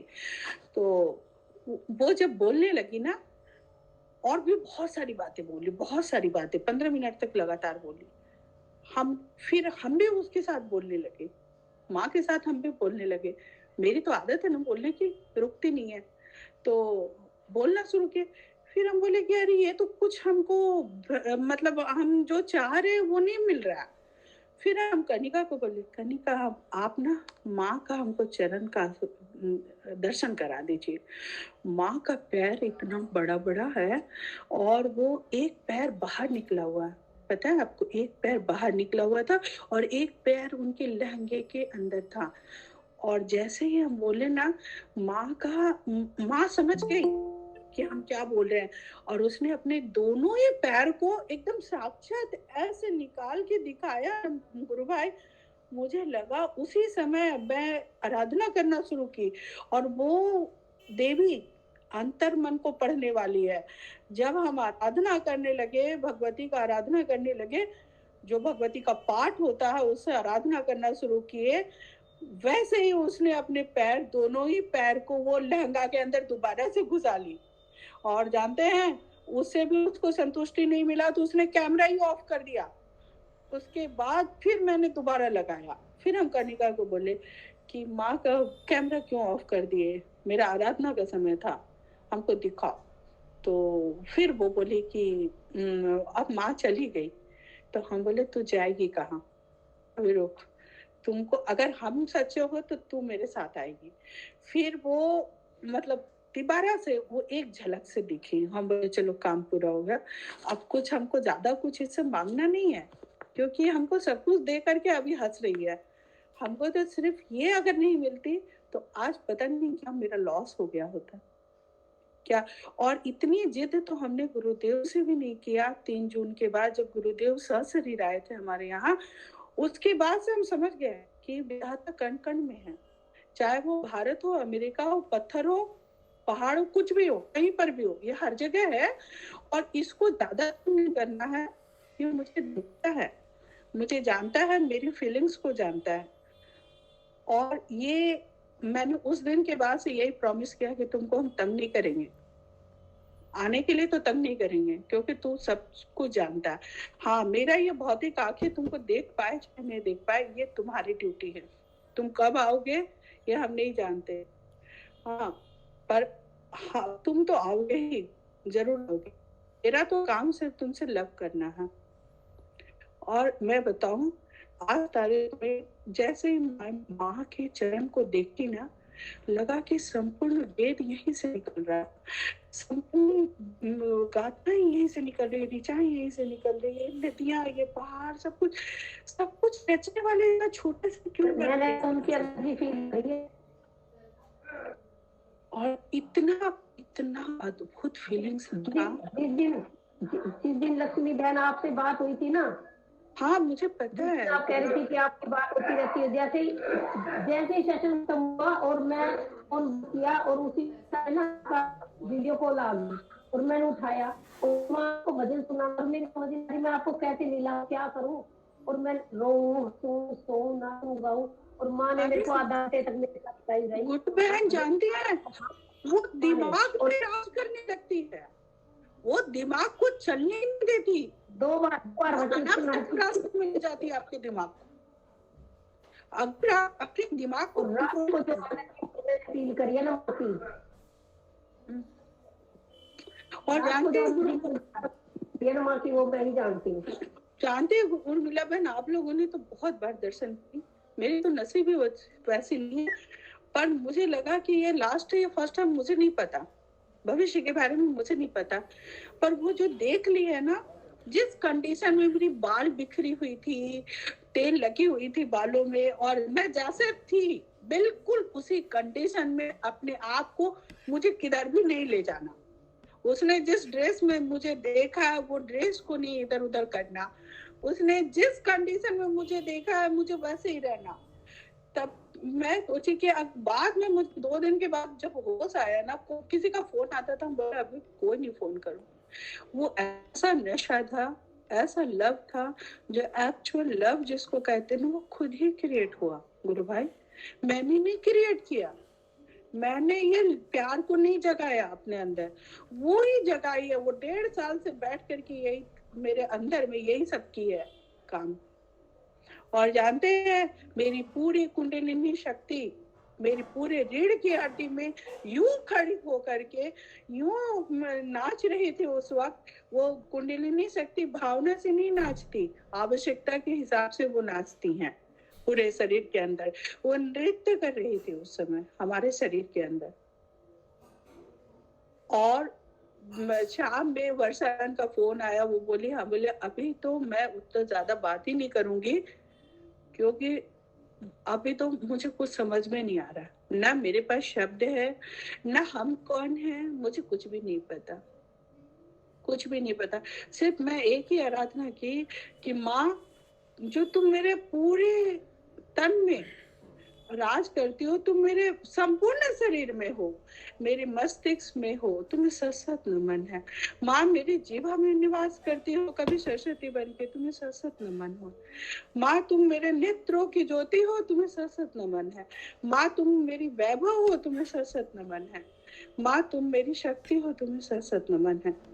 और न जाने मैंने कितनी उन शब्दों से माता का, माँ तुम मेरे मतलब संपूर्ण शरीर को जो आज भी संरक्षित रखी हो, निरीक्षण करती हो, संरक्षित रखी हो, सुरक्षित रखती हो माँ, मैं संपूर्ण रोम रोम से तुमको प्रणाम करती हूँ, तुम्हारे सर नमन करती हूँ। और कुछ भी नहीं है इसके बाद। फिर ये जब आप भौतिक दुनिया में आएंगे ना, मैं इस चीज से बिल्कुल इनकार नहीं कर सकती कि आप सभी कर्म छोड़ करके सिर्फ वही काम कीजिए। वही बोलते हैं कि कभी कभी आपकी प्रतीक्षा और आपकी तपस्या का फल का टाइमिंग मिलता है। तो वो टाइमिंग ऐसा था जब भगवान स्वयं आया हमको आशीर्वाद देने के लिए। और हमको जब तक माँ के ऊपरी आवरण को हम देख रहे थे तब तक मुझे महसूस ही नहीं हुआ कि मुझे लगा कि पता नहीं ठीक है माँ बोल रही है, ये माँ है।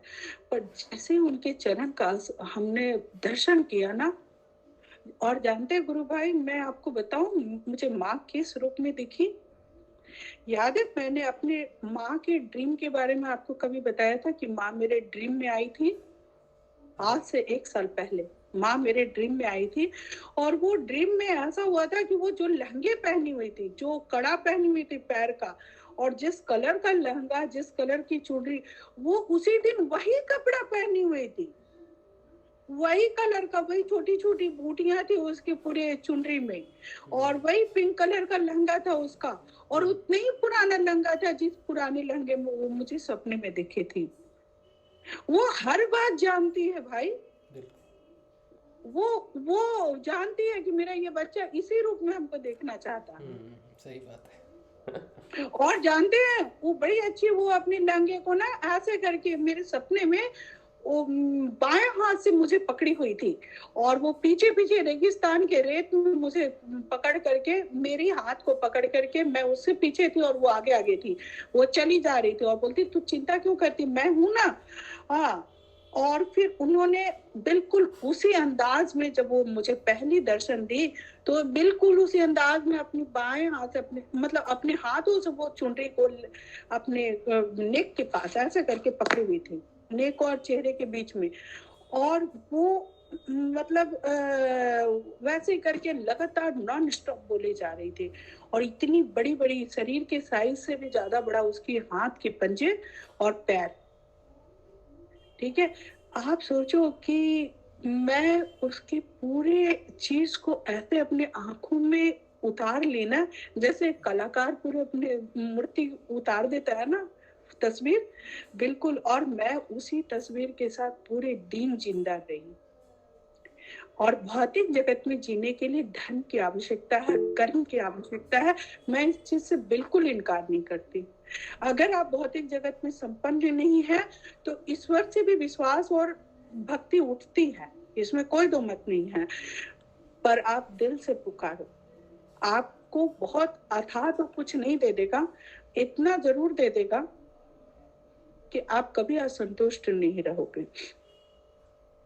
इतनी भी बात आप जान लो, असंतुष्ट आप कभी भी लेने योग्य नहीं, सदैव देने योग्य रहोगे। और आपके पास हर वो चीज होगी देने की, चाहे वो ज्ञान हो, चाहे वो धन हो, चाहे वो वैभव हो, कुछ भी हो, हर वो चीज आप देने के लिए, देने योग्य आप बन जाओगे। और शारीरिक जो भी पीड़ा है आप छोड़ दो उसके ऊपर, और सिर्फ उससे पूछो कि तुम अगर हमको बार बार इसी तकलीफ में डालोगे तो क्या तुमको साधना कराने का मन नहीं था क्या? तो तुमने पकड़ा क्यों? जब हम शरीर से परेशान रहेंगे, निर्बल रहेंगे, तो हम कैसे तुम्हारी सेवा करेंगे? तेरे दी हुई काम को हम कैसे करेंगे? तुम ही सोचो। वो साक्षात बात करता है भाई आपसे, आपको पता ही नहीं है। वो साक्षात बात करता है। वो जो भी गुरु भाई बहन है उससे सीधे से बात करो आप, उसकी तस्वीर व्हाइट हो जाती है। व्हाइट तस्वीर के सामने सारा ऑरा व्हाइट हो जाता है। जब गुरुदेव से आप बातें करोगे ना, अपनी बातें करोगे और एक टक उसको देखोगे, उसकी पूरी आवरण, पूरा ऑरा व्हाइट हो जाता है। और ये आज से नहीं हो रहा है, बहुत दिनों से हो रहा है। वो पूरा एरिया सफेद हो जाता है जितनी दूर उनकी तस्वीर होती है। और फिर मुझे लगता, और जानते भगवान का कोई रूप होता है तो यही रूप होता है, कोई दूसरा रूप नहीं होता, कोई तस्वीर नहीं होती, कोई ये नहीं होता, कुछ नहीं होता। अगर आप उसमें देखना चाहो तो उसमें वही दिखेगा, वही आपको सारी चीजें दिखेगी। बस इतनी सी बात है, शब्दों में इसकी व्याख्या की नहीं जा सकती। और उसके बाद जब दूसरे दिन मैं शाम को साधना में बैठी तो मैंने गुरुदेव को बोला कि मैं तुमको जितनी बातों के लिए डांटी हूं ना, वो सारा डांट भुला देना और चल हम और तू आगे बढ़ते हैं। तूने मेरा काम किया।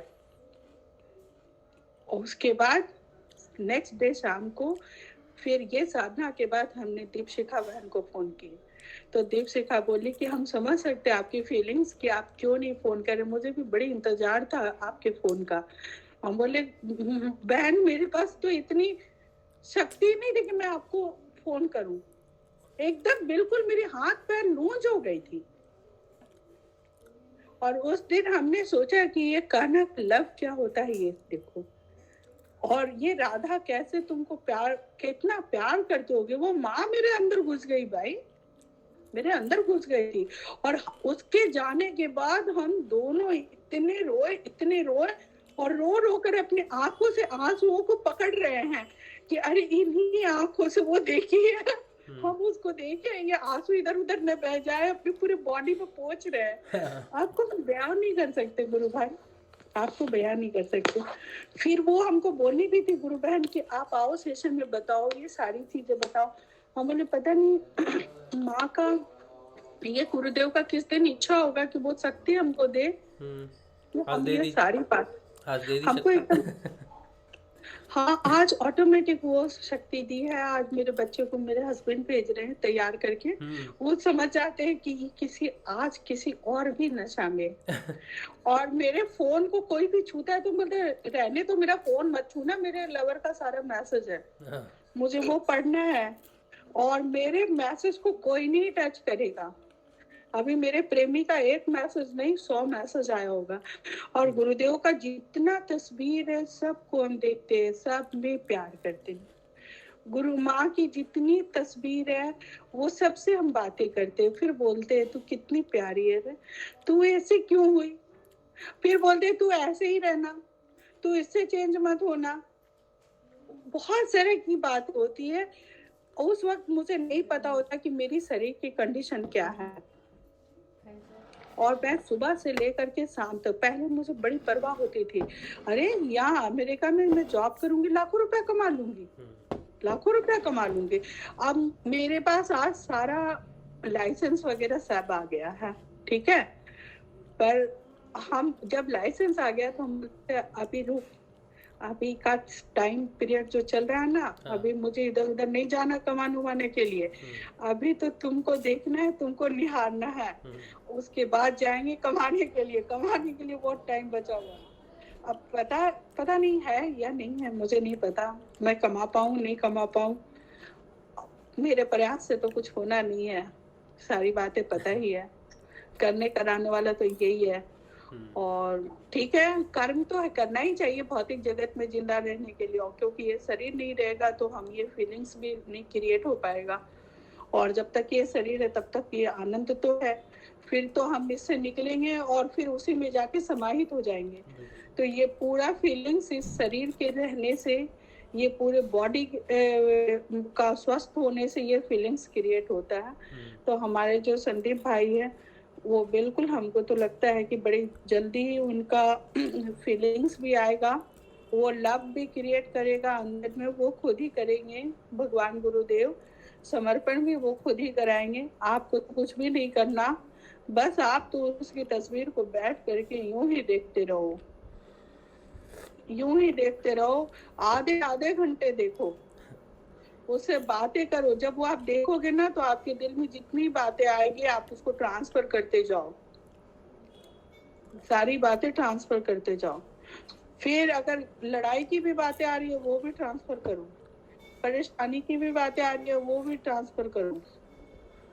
कुछ भी दुनिया में किसी भी इंसान से लड़ाई हो जाए सबसे पहले आके उसको बताओ, फिर बोलो कि तू तो सब जानता था, फिर तुम ऐसा क्यों किया मेरे से? क्या तुम्हारे हमको उस दिन जो मेरे गुरु भाई ने मेरे साथ ऐसा व्यवहार किया, मैं सबसे पहले आके इनको बोली कि तूने उसको सब कुछ दिया और हमको एक माँ का दर्शन भी नहीं दिया, क्या ये तेरा न्याय है? तू बता, मेरी गलती क्या थी? और वो सारे ग्रुप के लोगों को तू अपने पास बुला लिया, खुद साक्षात देवी उसको उससे शारीरिक रूप से मिल रही है, उसके सामने खड़ी होगी, और तू हमको सता रहा है इतना दूर रख करके। लोग कितने गुरु भाई बहन बहुत गुमान करते हैं कि आज हम इंग्लैंड में रह रहे हैं, अमेरिका में रह रहे हैं, मेरे बच्चे ऐसे रह रहे वैसे रह रहे। मेरे लिए धरती उस दिन इतनी छोटी पड़ गई ना, नहीं इतनी छोटी हो गई कि मैं क्या बोलूं। जब माँ हमको दिखी, हमको लगा कि ये कोई दूरी नहीं है, और जब तक माँ नहीं दिख रही थी हम दौड़ते दौड़ते परेशान हो जाते इस धरती पे, ये खत्म ही नहीं होती, ऐसी हो गई थी मेरी कंडीशन। ये खत्म ही नहीं होती है धरती भी कम पड़ रही थी। इतने दिनों से हम दौड़ रहे थे उससे मिलने के लिए, और दौड़ शरीर से नहीं रहे थे, ये आत्मा मेरा इतना बेचैन था। तो आप लव करो, सीधी सी बात है, लव करो। और लव किया नहीं जाता, वो ऑटोमेटिक वही कराता है, वही कराता है, और भावना भी वही क्रिएट करता है। आप तो बस उसको देखते रहो, उसे निहारो, चाहे आपकी दृष्टि जैसी भी हो, आपके अंदर विचार जैसा भी हो, आप सिर्फ उसको निहारो, उसकी तस्वीर को बैठ करके घंटों देखते रहो। यही है साधना। ऑटोमेटिक नाद भी बहुत जोर चलने लगता है, कुंडलिनी भी ऑटोमेटिक बहुत जोर से चलने लगती है बॉडी में। और हम अपने हस्बैंड को भी बोलते हैं कि आप तो बस लव करो ना, तो बोलते कैसे किया जाता है? अब उन्हें पता ही नहीं है कैसे किया जाता है, तो हम क्या बताएं? आप ही बताओ। पहले बहुत सारी चीजों का पर्दा था हमको गुरुदेव से, पर अब मैंने वो पर्दे हटा दिए। मैं गुरुदेव को अपने बेडरूम में रखती हूँ, और 24 घंटा के 24 घंटा वो मुझे दिखते रहते हैं। उसको देखने के लिए कोई पर्दा लगाने की जरूरत नहीं है कि हाँ अभी मंदिर का दरवाजा खोला तो अब दिख जाएंगे, नहीं। मेरे हर कर्म के साथ वो जुड़ा हुआ है, मेरा वो भगवान, मेरा वो प्रेमी, मेरे हर कर्म के साथ, मेरे पाप के साथ भी हम उसको शामिल रखते हैं। ऐसा नहीं है कि हम पाप नहीं करते, आज भी हम सोचते हैं अपने हृदय में बहुत सारी ऐसी बातें जो पाप से सन्निहित है, पाप से रिलेटेड है। मैं सोचती हूँ अपना कोई, क्योंकि भौतिक जगत में ना तामसिकता मुझे नीचे लाती है। फिर हम बोलते हैं कि ये भी तू ही है, तेरे ही कारण हमको ये सोचने को मजबूर किया है तूने। आज मेरे माइंड में तुम राज कर रहे हो ना, फिर जब मेरे प्रेम क्रिएट होता है तुम बोलते हैं ये भी तुम ही है, तुमने ये मेरे दिल में भी राज किया है, इसलिए ये लव भी तुम ही है। तुमने मुझे गुरुदेव ने किसी हालात में नहीं छोड़ा। सिर्फ मेरा ये बॉडी है ना, लोगों को बाहर से दिखता है, और थोड़ी दिनों के बाद कुछ और बातें मैं बताऊंगी। और अपना उसके बाद भी 5-6 महीने के बाद, 6-7 महीने के बाद अपने एक्सपीरियंस आपको बताऊंगी, मैं क्या फील करती थी इस दौरान। 5-6 महीने के बाद मैंने क्या फील किया, वो सारी चीजें बताऊंगी, जो आने वाले बहुत सारी महिलाओं के लिए वो बहुत ही प्रेरणादायक होगा, और वो एग्जाम्पल होगा। तो वो चीजें, अब मैं आप लोगों का बहुत समय ले ली, मुझे क्षमा करें। और जय गुरुदेव। आप लोग और भी भाई बहन अपना विषय रखें। जय गुरुदेव। जय गुरुदेव। बहुत अच्छी बात है। सबको देखो, ये सबका मंच है, विजय बहन का भी उतना ही मंच है जितना कि मेरा है, या किसी दूसरे व्यक्ति का है, किसी साधक का है, सबका इक्वल मंच है। मुझे तो बहुत अच्छा लगा आराम से बैठ के, आज सिर्फ सुनना, खाना पीना, बढ़िया। ऐसे सबको बोलना चाहिए, एक एक दिन अपना एक्सपीरियंस, अपना प्रेम भक्ति, जो गुरुदेव के साथ जो भी आपका रिलेशनशिप है उसे रखना चाहिए सबके सामने। अच्छा लगता है सुन के कि कोई दूसरा व्यक्ति, दूसरा साधक के भी अपने एक भाव हैं, एक गुरुदेव के साथ एक रिलेशनशिप है, सुनने में बहुत अच्छा लगता है। ये लव स्टोरी सबसे अच्छी लगती है सुनने में, जो गुरु के साथ होती है। कैसी भी हो सकती है, खट्टी मीठी, वो आप पे डिपेंड करता है, गुरुदेव पे डिपेंड करता है, लेकिन सबको बताना चाहिए, यही बात है। भगत भाई, आ जाए हमारे बीच भगत भाई। जय श्री गुरुदेव। भगत भाई आए, वाह, जय गुरुदेव, जय गुरुदेव। आज बहुत धन्य हो गया यार, 2 दिन से कल ऐसा बता दिया और आज विजय लक्ष्मी बहन, क्या प्रेम होता है ईश्वर से, क्या लगाव, क्या अटैचमेंट होता है, अंदर की जड़ें तक खोद डालते हैं लोग, प्रेम कहते हैं। धन्य हो गया मैं सिस्टर आपकी आवाज सुनकर। भगत भाई आपको याद है धन्य हो गया जब मैंने आपके पास फोन किया था कितनी मैं परेशान थी। मेरा जीवन धन्य हो गया। मैं क्या सुन रहा हूँ, ये राजश्री ये क्या चर्चा कर रहे हैं, पता है आपको? राजश्री ये क्या चर्चा हो रही है तुम्हें पता नहीं? ये भविष्य की बहुत बड़ी चर्चा, इस ब्रह्मांड की सबसे बड़ी चर्चा है संसार में तुम्हारे इस सेशन के। जिसने जीते जी इस धरती पर परमात्मा को देखा, इस परमात्मा को पाना, बहुत विरले लोग होते हैं जो इतना प्यार करते, बहुत विरले लोग। मैं धन्य हो गया, मैं विजय श्री आपकी भक्ति को नमन करता हूँ सच में। आप वापस चलिए और वास्तव में आप ईश्वर को अनंत करते, अनंत प्रेम करते, के बीच में कोई नहीं आ सकता। दुनिया की ताकत आपके और आपके।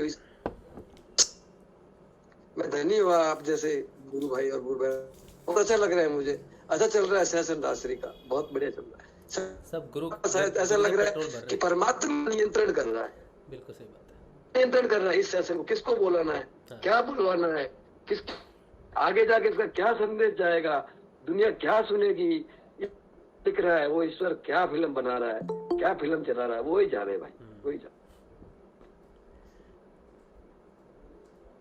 धन्य है सब धन्य हो, जितने भी गुरु भाई बहन सब धन्य हो गए। मैं और किसी का कोई सवाल के लिए आया था? किसी ने कुछ बात करनी है भगत भाई से? उसके लिए आया था कोई, किसी गुरुदेव से लेकर रिलेटिव कुछ प्रश्न था किसी का, अभी याद नहीं मुझे। परसों के कल परसों किसी ने पूछा था। कोई है अभी इस सेशन में है जिसने कुछ पूछा था, बात नहीं हुई थी?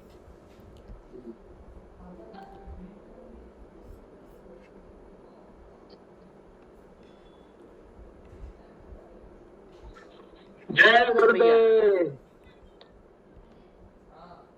जय गुरुदेव, जय गुरुदेव। भगत भाई बोलो बोलो बोलो बोलो बोलो, जय गुरुदेव बोलो। जय गुरुदेव। ये कल किया अवतार।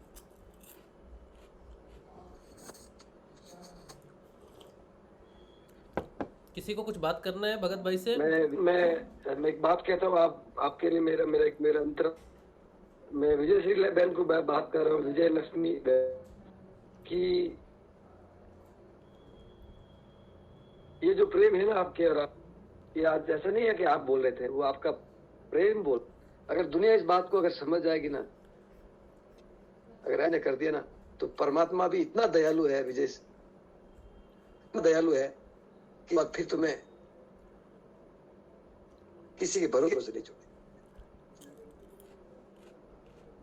बहुत कुछ सीख जो मैंने आज आपकी भक्ति देखी, आपके भाव देखे, आपने एक एक चीज आप ये नहीं सोच रहे कि क्या समझ रहा है, क्या समझ रहा है, बस आप चलते ही गए कि मैं अपनी उस माँ से मैं इतना प्यार करती हूँ। एक अंतरात्मा की तड़प है ये। जब मनुष्य अपने भीतर से ऐसी प्रार्थना करता है, ऐसी तड़प पैदा करता है ना, तो परमात्मा और उसके बीच की कड़ी खत्म हो जाती है। फिर ये शरीर गल जाता है कि वो आत्मा से ही वो आत्मा से उस परमात्मा से बात कर रहा है। तो मैं खुश हो गया विजय, मैं आज मैं धन्य हो गया, चर्चा सुनकर बहुत धन्य हो गया। सच में मैं बहुत खुश हो गया। मुझे ऐसा लगा कि पता नहीं मेरी माँ ही आपसे, आपके अंदर से बोल रही है, मेरी माँ का प्यार ही झलक रहा है। पता नहीं आपने ऐसी कुछ बातें भी कही जो आपने कहा था कि तू क्यों चिंता करता है, जब सब कुछ। तो बहुत चीजें सीखने की है, मतलब वो परमात्मा भी आपके थ्रू कितनी बातें कहलवा दी जो मुझे समझ में आई। कितनी बातें कहलवा दी कि ऐसे कई सवालों के जवाब दिलवा दिया आपके अंदर से। तो वो पता नहीं ईश्वर कब कहाँ से कैसे क्या करवाता है, कुछ समझ में नहीं आता। इसीलिए क्या अवतार है, इसीलिए राधा के बिना कृष्ण आधा है। इन दोनों का खेल बहुत निराला है, और ऊपर से दादा गुरुदेव शिव शंकर, बहुत अद्भुत खेल है इनका। मैं तो कहूँ दुनिया में ज्यादा से ज्यादा इनका प्रचार करो, ज्यादा से ज्यादा लोगों को बताओ। दुनिया भटक रही है, दुखी है। वो परमात्मा चाहता है कि मेरा ये संदेश ज्यादा से ज्यादा लोगों तक पहुंचे, ताकि वो बच जाए, उनको समझ में आए, उनका कल्याण हो जाए, उनकी मुक्ति हो जाए। और वो परमात्मा उन ज्यादा से ज्यादा लोगों के लिए ही आज इतना संघर्ष कर रहा है कि उसको अवतार लेना पड़ा। वो माँ आज एक साधारण औरत के रूप में इधर उधर है। और वो क्यों कर रही है? वो माँ क्यों बैठी है? वो अपने बच्चों के, गुरुदेव चले गए, माँ क्यों बैठी है? वो अपने बच्चों के लिए बैठी है। माँ हमेशा माँ होती है, उसको पता है आने वाले समय में प्रलय होने वाला है। माँ अपने बच्चों को बचाने के लिए, प्यार देने के लिए, अपनी गोद में खिलाने के लिए, उसका आशीर्वाद देने के लिए वो माँ अपने बच्चों के लिए बैठी है। मेरे भाइयों, ये कल की अवतार है, ये 10वां अवतार है। पूरी दुनिया को कहो, पूरी दुनिया को बताओ, ये पूर्ण अवतार है, ये अंतिम अवतार है। इससे बढ़कर कोई अवतार नहीं, परम ब्रह्म है। और बस अब इसका काम शुरू हो गया है। ज्यादा से ज्यादा लोगों को इनका संदेश दो, ज्यादा से ज्यादा लोगों को। मैं सबको हाथ जोड़कर एक ही निवेदन करता हूँ मेरे भाइयों, अगर तुमने इनका काम कर दिया तो फिर तुम्हारा ध्यान और तुम्हारा ज्ञान सब धरा रख देगा और तुम्हारा ऐसे ही कल्याण कर देगा। जिसने भी इसका काम कर दिया, उसको किसी ध्यान करने की भी आवश्यकता नहीं, उसको किसी ज्ञान की भी आवश्यकता नहीं। वो अपने आप ही गुरु प्रकट हो जाएगा उसके अंदर से और अपने काम पे लग जाएगा। तो मेरे भाई, सीधा सा मार्ग है कि जितना हो सके इनका प्रचार करें, जितना हो सके। मैं विजय लक्ष्मी मैन, अमेरिका में ज्यादा इसकी जरूरत है, अमेरिका के लोगों को ज्यादा जरूरत है।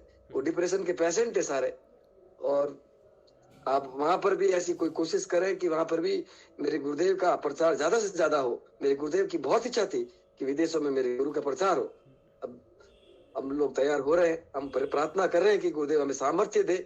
हमारी तो क्या औकात है कि तेरा आशीर्वाद और तेरी छत्र छाया में हम संसार के उस कोने से उस कोने तक जाने के लिए तत्पर हैं और तैयार हो रहे हैं। हम आपके लिए यंत्र बनकर बैठे हैं, सिर्फ आपके आदेश और आपके आशीर्वाद की आवश्यकता है। तो ज्यादा से ज्यादा पूरी दुनिया में, मैं एक बात बताऊं, बहुत बड़ी बात आपके चैनल के माध्यम से बता रहा हूँ, इस ब्रह्मांड में जहां पर भी न गुरु कुछ भी है, न गुरु अधिकम न गुरु अधिकम, भगवान शिव ने साफ शब्दों में कहा कि तुलसी सेवा हरिहर भक्ति गंगा सागर संग मुक्ति किम परि अधिकम श्री कृष्ण न भक्ति न गुरु अधिकम न गुरु अधिकम। इस पूरे ब्रह्मांड में जहां जहां पर भी जो कुछ भी है वो गुरु से बढ़कर, गुरु के चरणों से बढ़कर कुछ भी नहीं है। और जिसने भी गुरु के चरणों में स्थान पा लिया, इस ब्रह्मांड में किसी की बाल बाका करने की औकात नहीं है। और ऐसा संत गुरु ये रामलाल जी सियाग है, और उनके गुरु बाबा श्री गंगाई नाथ जी है, जो भगवान शिव साक्षात धरती पर 7000 साल पहले से एक प्रक्रिया शुरू करी और गुरु रामलाल जी सियाग के गुरु बनने के लिए, और 7000 साल तक इस मंत्र को सिद्ध किया। और गुरुदेव रामलाल जी साहब के लिए कि लो जाओ संसार में, और फिर गुरुदेव ने उस मंत्र को संसार को बांटा, क्योंकि वो पालनहार है, वो पालनहार है। और तो 7000 साल पहले भगवान शिव ने वो इतना बड़ा काम किया। और गंगाई नाथ जी के रूप में अंतिम बीकानेर जो 11 जीवित समाधि काजलवास में थी, गंगाई नाथ जी भी काजलवास में समाधि लेना चाहते थे, लेकिन वहां से आदेश हुआ कि अभी तुम्हारा काम बाकी है। तो बीकानेर में गुरुदेव का इंतजार किया, और वो बीज मंत्र, वो संजीवनी मंत्र जो 15 मिनट आधा घंटे में जो कुंडली जागृत हो रही है, उसके पीछे हजारों साल तपस्वियों की, इन सिद्धों की, इन काजलवास के नाथों का त्याग है, बलिदान है, कठोर आराधना है। भूखे प्यासे हजारों सिर नीचे पैर ऊपर करके जो मंत्र तुम्हारे तक पहुंचा है, जिसके लिए स्वयं नारायण को गुरु के रूप में धरती पर आना पड़ा। और अभी भी ये मानवता नहीं समझ पा रही। ध्यान लग रहा है, ऐश ठीक हो रहा है, अंधों को आंख आ रही है, पता नहीं क्या क्या नहीं हो रहा है, साक्षात्कार हो रहा है, कुंडलियां जागृत हो रही है। इस पूरे संसार को हिला कर रख दिया इस गुरुदेव ने। लेकिन अधर्म इतना फैल चुका है कि ये सत्य सूर्य का ये प्रकाश। लेकिन मेरे भाई, अब सूर्य उदय हुआ है गुरुदेव का, अब भोर है। अब ये सनातन सत्य पूरे संसार में फैल जाएगा, क्योंकि अभी भोर का समय, थोड़ा इंतजार और है, क्योंकि परमात्मा ने सबके लिए समय तय कर रखा है और समय उसके अधीन है। तो मैं पूरी दुनिया वालों को कहता हूं, जो भी सुन रहे, जो अभी चैनल में है और जो नहीं है, ये कल की अवतार हो चुका है। जो जो इनकी शरण में आएगा, जो इनके मंत्र का ध्यान करेगा, वही इस भवसागर को पार करेगा। अन्यथा उसकी ऐसी दुर्दशा होगी कि उसको संसार में कोई भी बचाने वाला, ब्रह्मांड में कोई बचाने वाला नहीं होगा। क्योंकि अब की बार उसके काम में परिंदा पैर नहीं मार सकता। अब की बार वो आगम लोक की शक्तियों को धरती पर उतार चुका है, और वो धरती पर इस सनातन धर्म को विश्वव्यापी धर्म बनाना चाहता है। वही पूरे प्रकृति का मालिक है। वही मोहम्मद के रूप में वहां व्यवस्था बना कर रखा था। उसी ने जीसस के रूप में उन्होंने वहां पर वो अपनी व्यवस्था बना रखा था। लेकिन अब वो अंतिम अवतार भारत में जो 9 अवतार, ये सनातन धर्म, ये सनातन जो जन्म भूमि है, ये अवतारों की भूमि है, जहाँ पूर्ण अवतार इस भारत की भूमि पर हुआ है। क्योंकि ईसा मसीह कहता था, मैं पुत्र हूँ, और मोहम्मद साहब कहता था कि मैं पैगंबर हूँ, लेकिन मेरे गुरुदेव ने साफ शब्दों में बेंगलोर में कहा कि हाँ मैं कल की अवतार हूँ। राम और कृष्ण के फोटो की भी से भी ध्यान नहीं लगेगा, क्योंकि उनको गुरु करना पड़ता, लेकिन मैं गुरु के रूप में जन्म लिया हूँ, इसीलिए मैं गुरु के रूप में प्रकट हुआ हूँ, इसीलिए हाँ मेरी तस्वीर से ध्यान लगेगा। और जब तक धरती पर ये धरती और आकाश रहेगा, जब तक मेरी तस्वीर रहेगी ये ब्रह्मांड में, ये तब तक मेरी तस्वीर से संसार में ध्यान लगेगा और मेरी तस्वीर जवाब देगी। तो इस संसार में इतने चैलेंज के साथ जो गुरु किया गया, इतना साक्षात्कार जो कर गया, इतने चैलेंज के साथ बात कर गया, जिन्होंने कहा कि मैं सोना दे रहा हूँ और लोहा नहीं लूंगा, जिन्होंने कहा कि मैं तुम्हारे पैसों से मेरा धर्म नहीं बिकने वाला, वो कौन कह सकता है? वो परमात्मा ही कह सकता है। उन्होंने कहा कि मैं तुम्हें सोना दे रहा हूँ और तुम मुझे क्या लोहे से खरीद लोगे। उन्होंने कहा कि मुझे जो मिला, मुझे एक अगरबत्ती की सेंध नहीं लगी, मेरे दादा गुरुदेव ने मुझे ऐसा दिया, तो मैं तुम्हें जो दे रहा हूँ तो मेरे पास क्या है? मेरे को जिन्होंने दिया मैं तुम्हें बांट रहा हूँ, मेरे पास तो ऐसा धन है। तो आपके गुरुदेव ने आपको ऐसा धन दिया है भाई, जो बांटो पूरे संसार को। गुरुदेव ने कहा था कि मुझे एक भी शिष्य ऐसा नहीं मिला जैसा मैं गंगाई नाथ जी को मिला।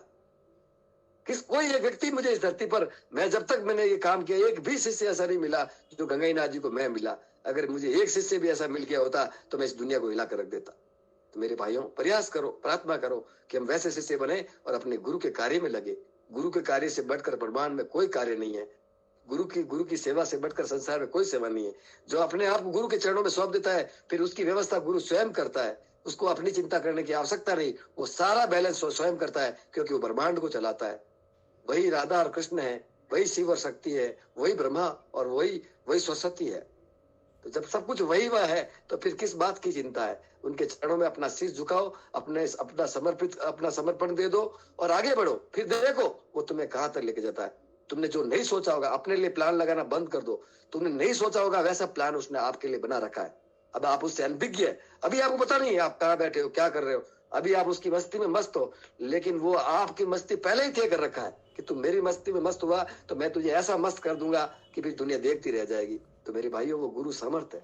इतना ही कहूंगा, मेरे भाव है, मेरे सारे सवालों का जवाब भी है। सवाल भी अंदर से प्रकट होता है कि ध्यान नहीं लगता, मतलब आप कहाँ से बोल रहे हो, अंदर से बोल रहे हो, तो आपका जवाब देने वाला भी अंदर ही बैठा है। उसको बोलो, बार बार बोलो कि मेरा ध्यान क्यों नहीं लग रहा है। उसके चरणों में प्रार्थना करो कि कहाँ रुका हूँ। वो आप अपना कह देगा तू यहाँ रुका है, यहाँ रुका है, यहाँ रुका है, और ध्यान गहरा हो जाएगा। तो वो अंदर ही बैठा है मेरे भाई, वो बाहर नहीं है। वो गटगट का वासी है, वो सब कुछ जानता है, सब सुनता है, क्योंकि वो तो अंदर ही बैठा है और वो आपका गुरु बन गया है। तो फिर शेष क्या रह गया? शेष कुछ नहीं रह गया।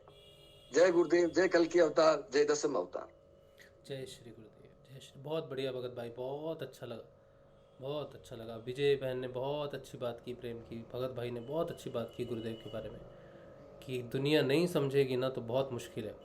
हमें ज़रूर उसका प्रचार करना चाहिए, जितना हो सके। हमारा काम प्रचार का है, आउटपुट की चिंता नहीं करनी हमें बस काम करना है। उसी श्रद्धा से सुबह उठना है, उसी श्रद्धा से रात को सोने जाना है, उसी श्रद्धा से सुबह फिर उठना है। एक ही श्रद्धा और विश्वास होना चाहिए, कम नहीं होना चाहिए आपका उत्साह। रोज़ उसका कार्य करना है, बाकी उस पर छोड़ देना चाहिए। ठीक है, चलिए अभी समय हो गया है काफ़ी। तो आज के लिए, आज का जो सत्संग है, उम्मीद है कि आप सबको इसका भरपूर लाभ मिलेगा। आपकी साधना में आपके मन को शांति प्राप्त होगी, साधना अच्छी आगे बढ़ेगी। और आज के लिए इतना ही। गुरुदेव के चरणों में रखते हैं ये प्रोग्राम, और कल सुबह मिलेंगे सुबह के ध्यान में 6:30 बजे। जय श्री गुरुदेव, जय श्री दादा गुरुदेव आप सबको। जय श्री गुरुदेव, जय श्री गुरुदेव।